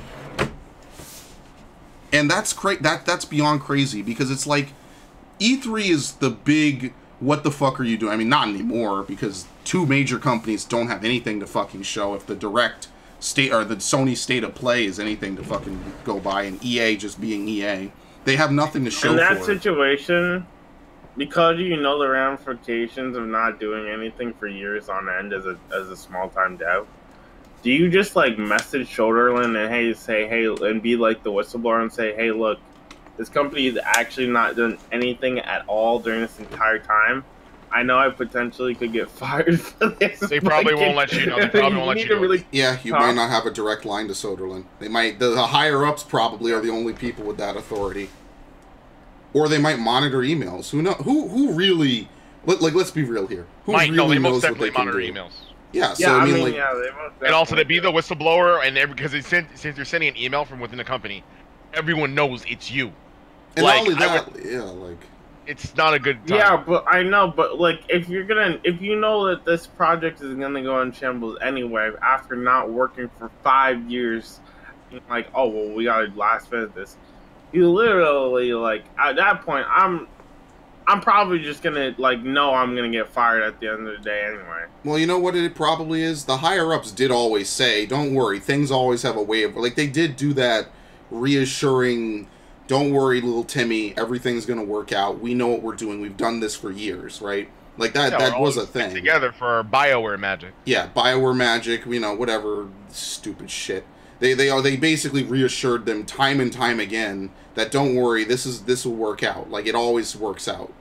And, I mean, even, you know what? You know something I really think is kind of weird?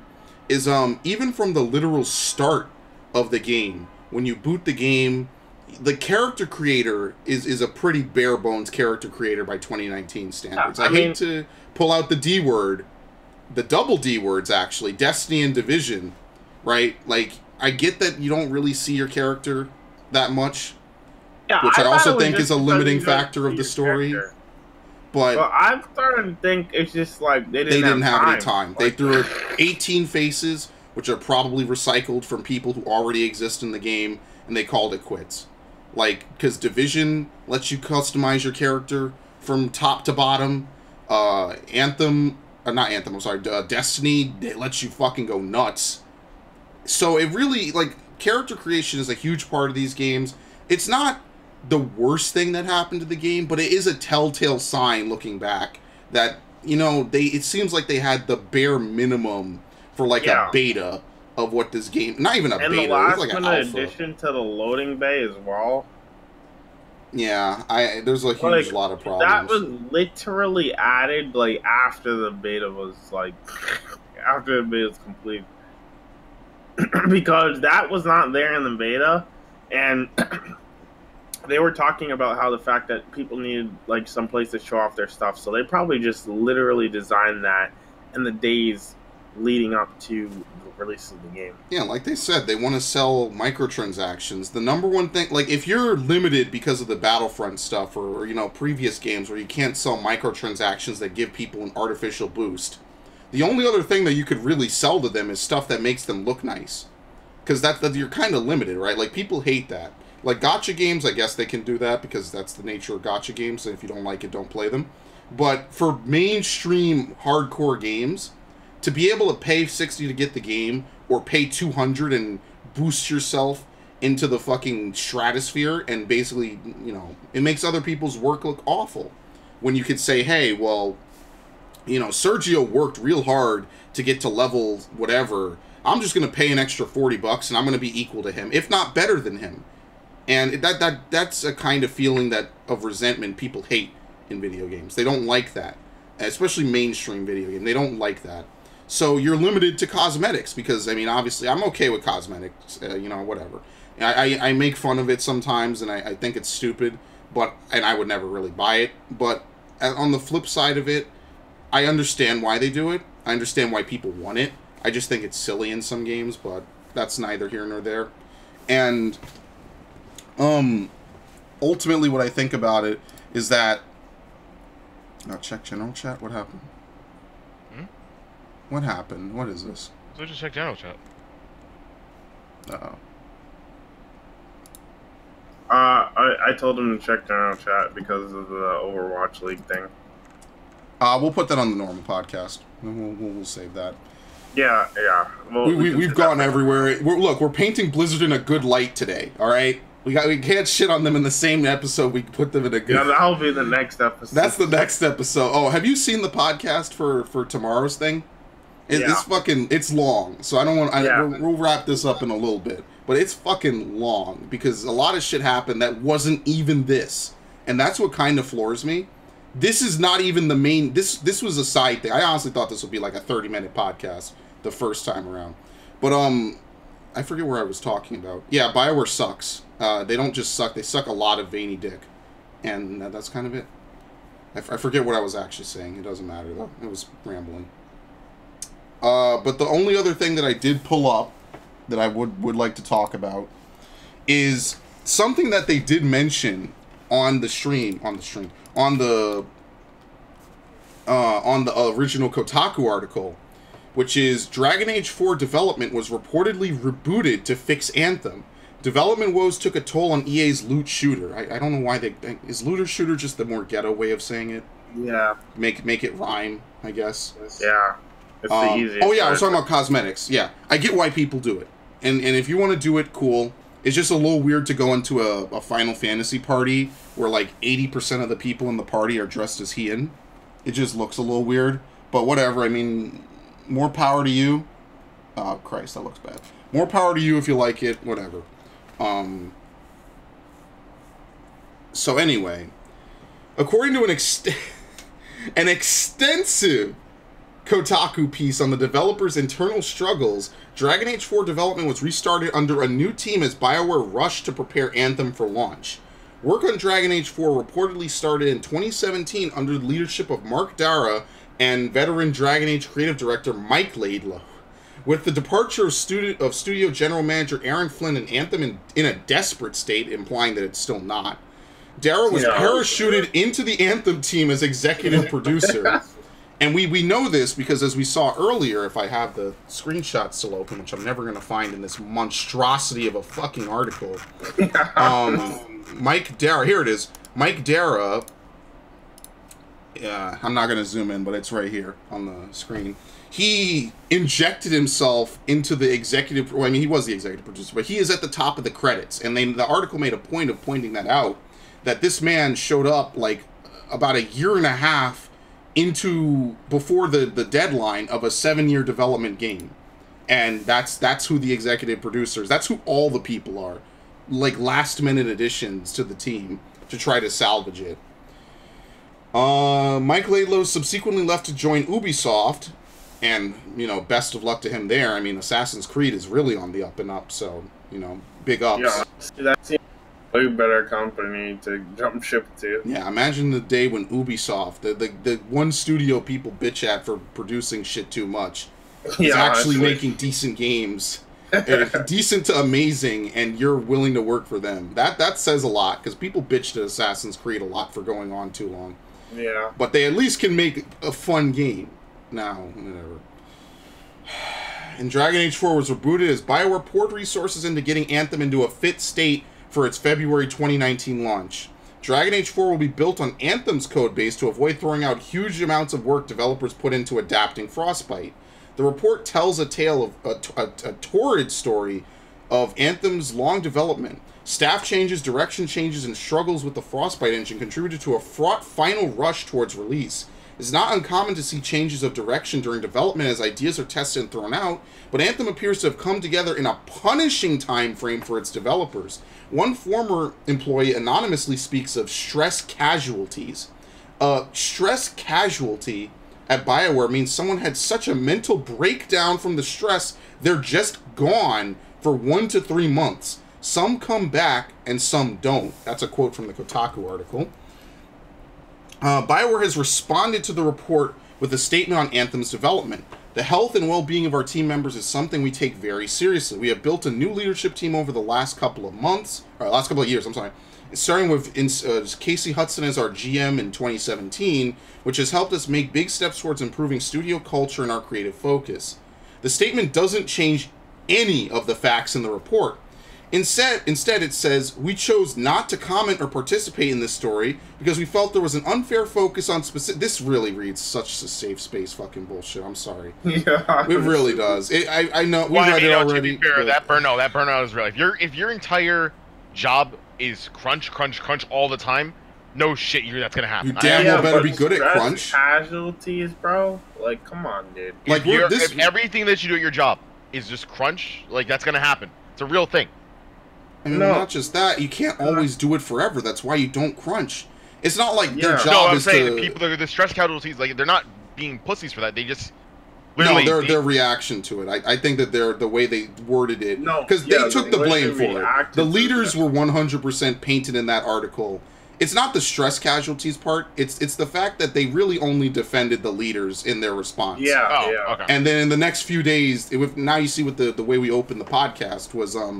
They acknowledged they're real. Basically, Casey Hudson probably had a talk with them. They're like, listen, how can we spin this off? And he even says it in, I'll actually bring it back for people as a refresher if I could find it. He says it, where is it? What we found out of bounds was the naming of specific developers as targets for public criticism. And that's kind of the whole gist of all their kickback. No, the stress casualties, like I said, it's funny to even imagine that this situation exists. It sucks that some low-level coder is the first casualty on this list. Not the people who didn't do shit, right? Like the people who were asked, hey, what's the clarity, director? Direct me. And were basically told, fuck it, figure it out. We don't care, whatever. You know, pissing in the wind, basically. And which is a great feeling, so maybe that's not the way I want to describe it. Just people just being blasé about it. Not just for whatever fucking... I don't care what the reasons are, to be honest. I like elaborating them. I don't really give a shit what the reasons are, outside of something awful, like, you know, someone getting hurt or something. Because that's what I read when I hear worker casualty or staff casualty, right? I read like, oh, someone got hit by a car or something bad happened at work. You know, like a bunch of books fell on them or something and they're incapacitated. And granted, a mental breakdown is a big deal. It's not a laughing matter. But the way that it came about is completely different. Like a staff casualty to me is like an accident. This is not an accident. It's a carefully concocted method of doing work shittily is what I'll try to run with as a first draft. Because their idea of crunch time and Bioware magic is bullshit. They got lucky. And they're talented, but they got lucky. And at the end of the day, it is what it is. You know, they did it, right? They're guilty. They even admit it. That, and here, I'll even quote the article, these problems are real, but they did it, and they know they did it. And it's really, they're just mad that they got called out. They're mad that the anonymous people underneath them don't like them as much as they apparently pretend to like each other. And that's what studio culture is, I guess. You got a bunch of idiots being stupid, but they're the ones higher up. So on one hand, it's welcome to real life. On another hand, it's, well, you people are really stupid and you kind of deserve this. And I mean, like they said here, the game released in February and it got a 55. That's I don't know. Even, like, if a game gets a 70, it gets looked at with scorn. Yeah. Like, a 70 is a C minus or some shit. It made a lot of their money back on the store. Yeah, well... Because, like... Hype. Like, people were hype about this game. Like, people were really... you couldn't say anything bad about the game prior to coming out. We love you, okay? You're right. You're the hero of the podcast. Of the game coming out. You still can't say anything bad about some games, to be fair. That never goes away, like, though. Literally, a lot of people bought this game just by the E3 demo or whatever, or any, like, gameplay footage they had already seen.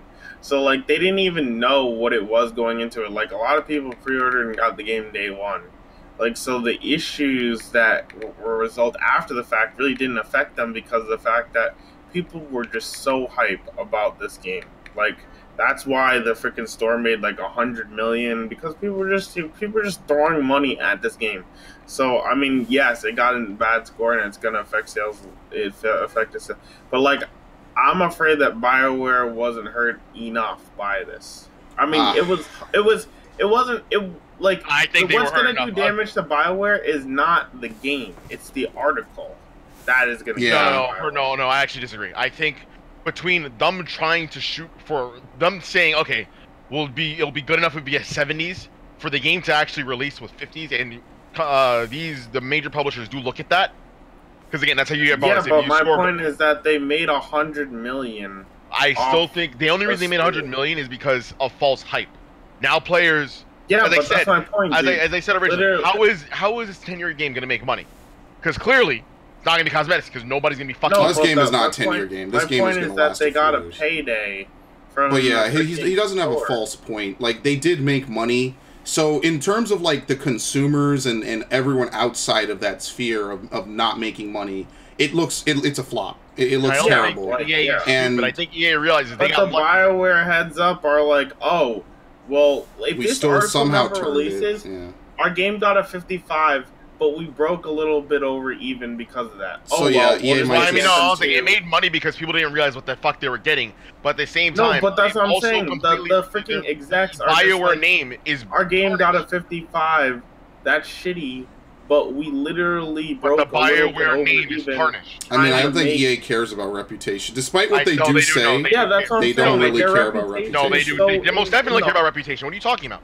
What reputation do they care about? DICE releases broken projects all the time, and they still get away with it. They've been the worst company for years. They don't care. They've been voted the worst company even before the whole Battlefront shenanigans. They don't care. All they want at the end of the day is making money and milk people. So even if they are freaking rated worse than the devil, they will do whatever they can do to make money. Like here's what realistically will probably happen. They'll make 1 or 2 more games and then they'll probably get shuttered. That's what kind of happens with a lot of EA studios. Because of the money that they generated from people being hype and just going into a blind. And like I like that the transparency was there, but I also kind of hate it because of the fact that people did not know about this stuff in time. So and because people are dumb and will literally freaking drop 60 on anything that looks even remotely nice in an E3 demo, we have or drop freaking hundreds of dollars on the store day one. Like we have these instances where they're making money when they really shouldn't be. This should have come out maybe like a few months ago. If this came out like pre-December, this would have been the final fucking nail. This would have been the end. If it had come out like before the game launched or day of or even a little bit after the game, dude, we would not people would be canceling pre-orders. They'd be bailing left and right. It would be Phantom Pain syndrome all over again, but way worse. Because at least Phantom Pain, you could argue, it's not a complete game. It's still longer than most other games with more in-depth shit. People would have bailed on this shit overnight. And probably. then EA would have been really feeling it. They would have been gone the next day. Anything from the game. But they made their money, but I think they're now kind of on that level of Suicide Watch, or EA peacefully taking them out back. Yeah, because this article is so damning. Like, this article and they admitted it was true. They're not fighting Kotaku. They didn't even bother to fight. I mean, they had that kickback. Don't talk bad about our higher-ups, please. And they're still sticking to that. So, I mean, whatever. They're going to stick to that till the day they get dissolved. But they didn't fight back against any of the things. They didn't specifically cite examples. They didn't cite anything that happened prior. They fucking are going to die on this hill of, well, it's our studio culture. We'll try to do better. And, I mean, it comes to a point, it's like, how much is sorry and we'll do better really worth? Yeah, like how deep down the shithole can you still just say sorry? We'll do better and do better. That this is not like a one and done kind of thing. They've been doing this for other games. Yeah, like this is not the ultimate. This is how they do everything, according to them. Their whole MO is, well, we pre-product for a few years, and then the last like 10 months is just a hellhole because we have to start from zero. It just happened to work for the other games and didn't for this one. It's like eventually, if you keep trying enough times, you're gonna hang yourself. Like eventually, something is just not gonna go right. And this time, it was the Frostbite shit. It was the Frostbite shit. It was the fact they didn't know what the game wanted to be, right? Like Mass Effect 1, they knew that Mass Effect was always going to be a third-person shooter with powers. They always knew that. Dragon Age was always going to be a hack-and-slash game with choice. And choice-driven shit has been a big thing in their games. They knew that from jump. So when you finally get to a game that defies both those formulas on a new engine with no real with development all over the place and no real idea what it wants to be, and the story, which is BioWare's magic, is not even there. BioWare is always known for their stories. This story is garbage. Like that BioWare magic, that ideology can only be brought about because they've done it so many times. That it just works if you freaking constantly text and drive, eventually you're gonna get into an accident. Like, yeah, you've had magic to keep you alive up until this point, but eventually that's gonna that's gonna backfire. I mean, eventually they only have so many fucking opportunities. I mean, they might get away with it forever. Undoubtedly, some places get away with it forever. But you raise the heights as as cars get more and more ridiculous and powerful, as phones take up more and more of your brain power, you know, stuff like that. Eventually, you're at a very high risk at every single intersection. You run that chance a lot. And that's the damning part, is that it's like, why even run that chance? I mean, that's how they work, which is, you know... Like, the fact that BioWare magic is a thing, like, is a concept, is concerning in itself. Because and no one knew about it. They've been doing it. Yeah. EA never found out. EA doesn't check in. The fact that developers wanted the previous game to just outright fail is just really telling. That's the other damn. Thank you for bringing that up. The lower downs wanted Dragon Age Inquisition to flop. They wanted it to fail, so people would be like, basically this: how the fuck did this happen? Why did it have to come to this? Why did this game fail? But instead, and like what the original Kotaku article said, the game doing well, fuck them, because it emboldened these fucks to do it even more. That they could crunch even harder and spend more. But the real thing about it, right, is like, you're gonna have crunch on some level for everything ever. Yeah, obviously. You want it, but you gotta keep it reasonable. Like, what? Why would they just spend months doing nothing? These people have degrees. They have resumes that are probably pages long. Months. They spent years doing nothing. But that's what, and I guess we'll wrap it up on my this. Thing. But like, I could get not doing work for months. Fine, you make a thing, take a break. They change it. Go do something else. Thing, and then they change it or but whatever. At some that point, makes sense. Like, you gotta have deadlines. I can't even submit a paper to school without submitting the fucking guidelines and where I'm at with it and stuff like that. Like, I have to say, this is how much I have now, this is how much I have then, this is how much I have right before, here's the final product. You can't even do that in any, like, I had to do that shit in middle school, actually, which is hilarious. I had to submit... At some point, you have to say to yourself, listen, bro, I'm kind of repeating this cycle of I make something, it gets changed for almost 5 years. Until Soderlund gets up their ass. They couldn't figure it out. And that's the fucking most blinding part about it. Actually, physically conscious people that had cognitive thought, because any other person at like year 3 would have been like, what am I doing? It's like we've been working on this for 3 years of our lives, and we still have nothing tangible to show for it. We don't have a mission implemented. We don't have a really good idea of what the game's scope will be. We don't even know if we want people to walk or fly. Like, I'm pretty sure certain games just get that shit. Like, it just happens. Cognitive thinking on, do I want to build a sandcastle? How much do I have going right now? Well, I need to go to a new goal. Like, goals and objectives and things are just simple human things. Like, you want to move to the next step. Yeah, people work efficiently towards some ultimate goal. That's how people work. It's like what I said about whatever game it was. I can't remember, and I'm not going to remember in time. Is people work towards efficient endings. Like, people want to do things the most efficient way.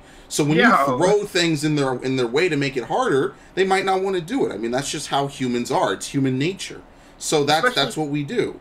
And they went to time gate shit too, by the way, so they don't give a shit about that. Yeah, exactly. Especially because you don't want to waste your life, like, wasting away just doing accomplishing nothing. You just lost 5 years of your human life off of just doing nothing. Like, I mean, I guess they got paid, so I mean, yeah, they got paid, but like, in terms of just like live, like, I don't know, actually producing work, and just like, obviously they're living, they're having vacations, spending time with their family, that's fine. My point is that, like, when you look back and, like, say, what did I actually do with, like, the time that was that, like, productive? Like, I didn't do anything. I don't know what to say, man. I mean, there's a lot to say. It's just bizarre. Like, it's like, are these actually people, or are they like robots who are unconscious for, like, it almost feels like they were asleep. Yeah, I mean, yeah, like, I posted a picture yesterday when we were shit posting. It's I forget where it's from, but the quote is specifically, "The eyes are open, the mouth moves, but Mr. Brain has long since departed." Yeah, and that's just what I feel like all their fucking shit is, even including the response. They say a lot of stuff. They never acted like they were... And it's not like Casey Hudson just showed up there yesterday. He's been there since 2017, which means that he's been aware of the shit that's been going on, including Soderlund being like, what the fuck is this? So he's been aware of this shit. And just... The only reason that any of this is happening is they got caught.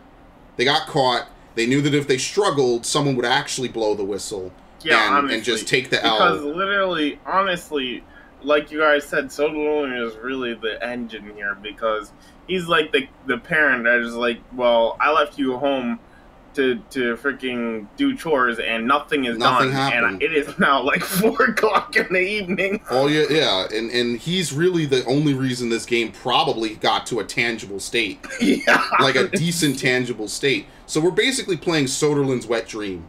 Yeah. As awful as that is. They basically made a game that would appeal to Soderlund, who left the company the next year.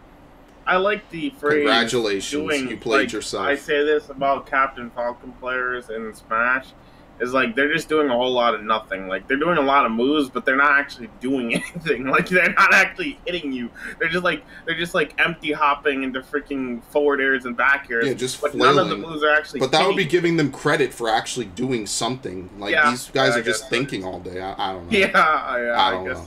Mr. Surgster one. How much time you got left, buddy?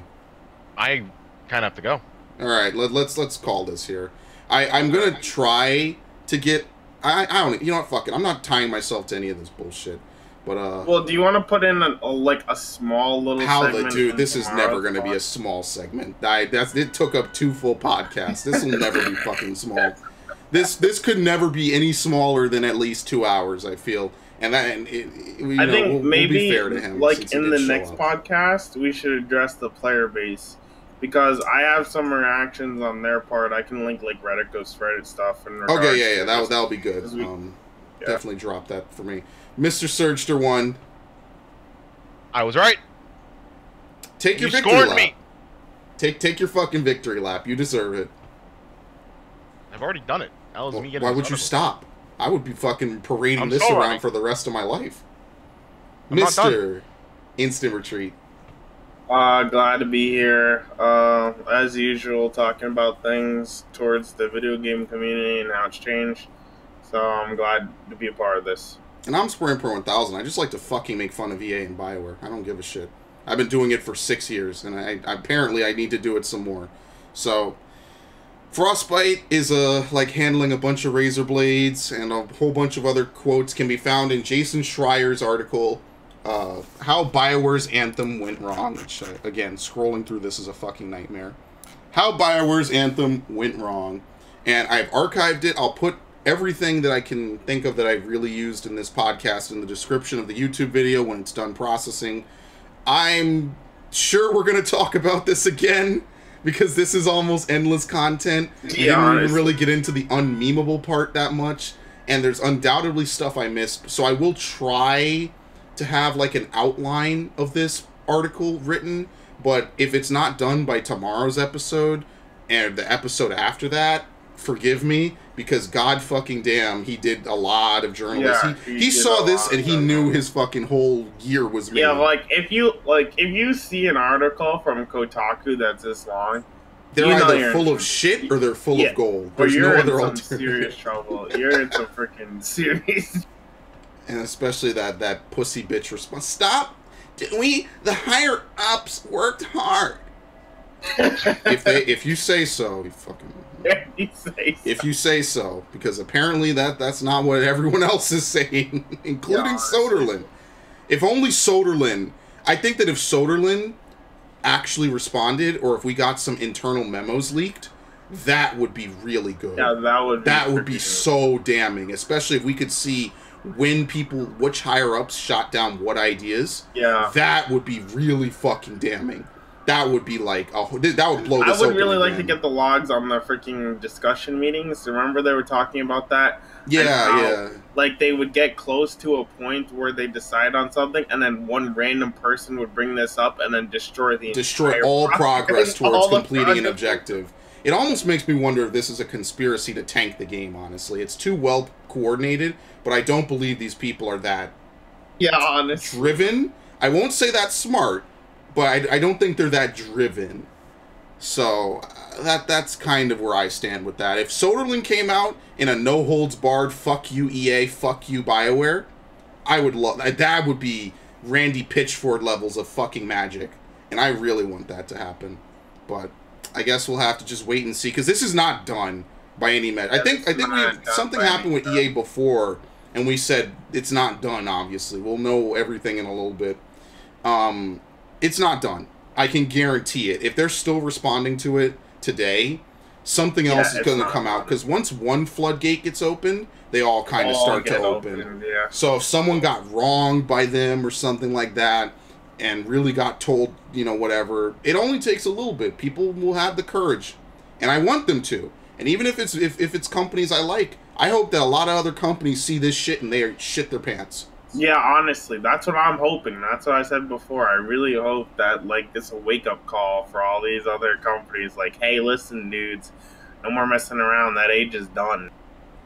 But yeah, with that, we'll release Mr. Searchter 1 from the confines of impromptu podcasting. And I will see you guys next time, where we will probably talk about this to some degree again. Where's the fucking...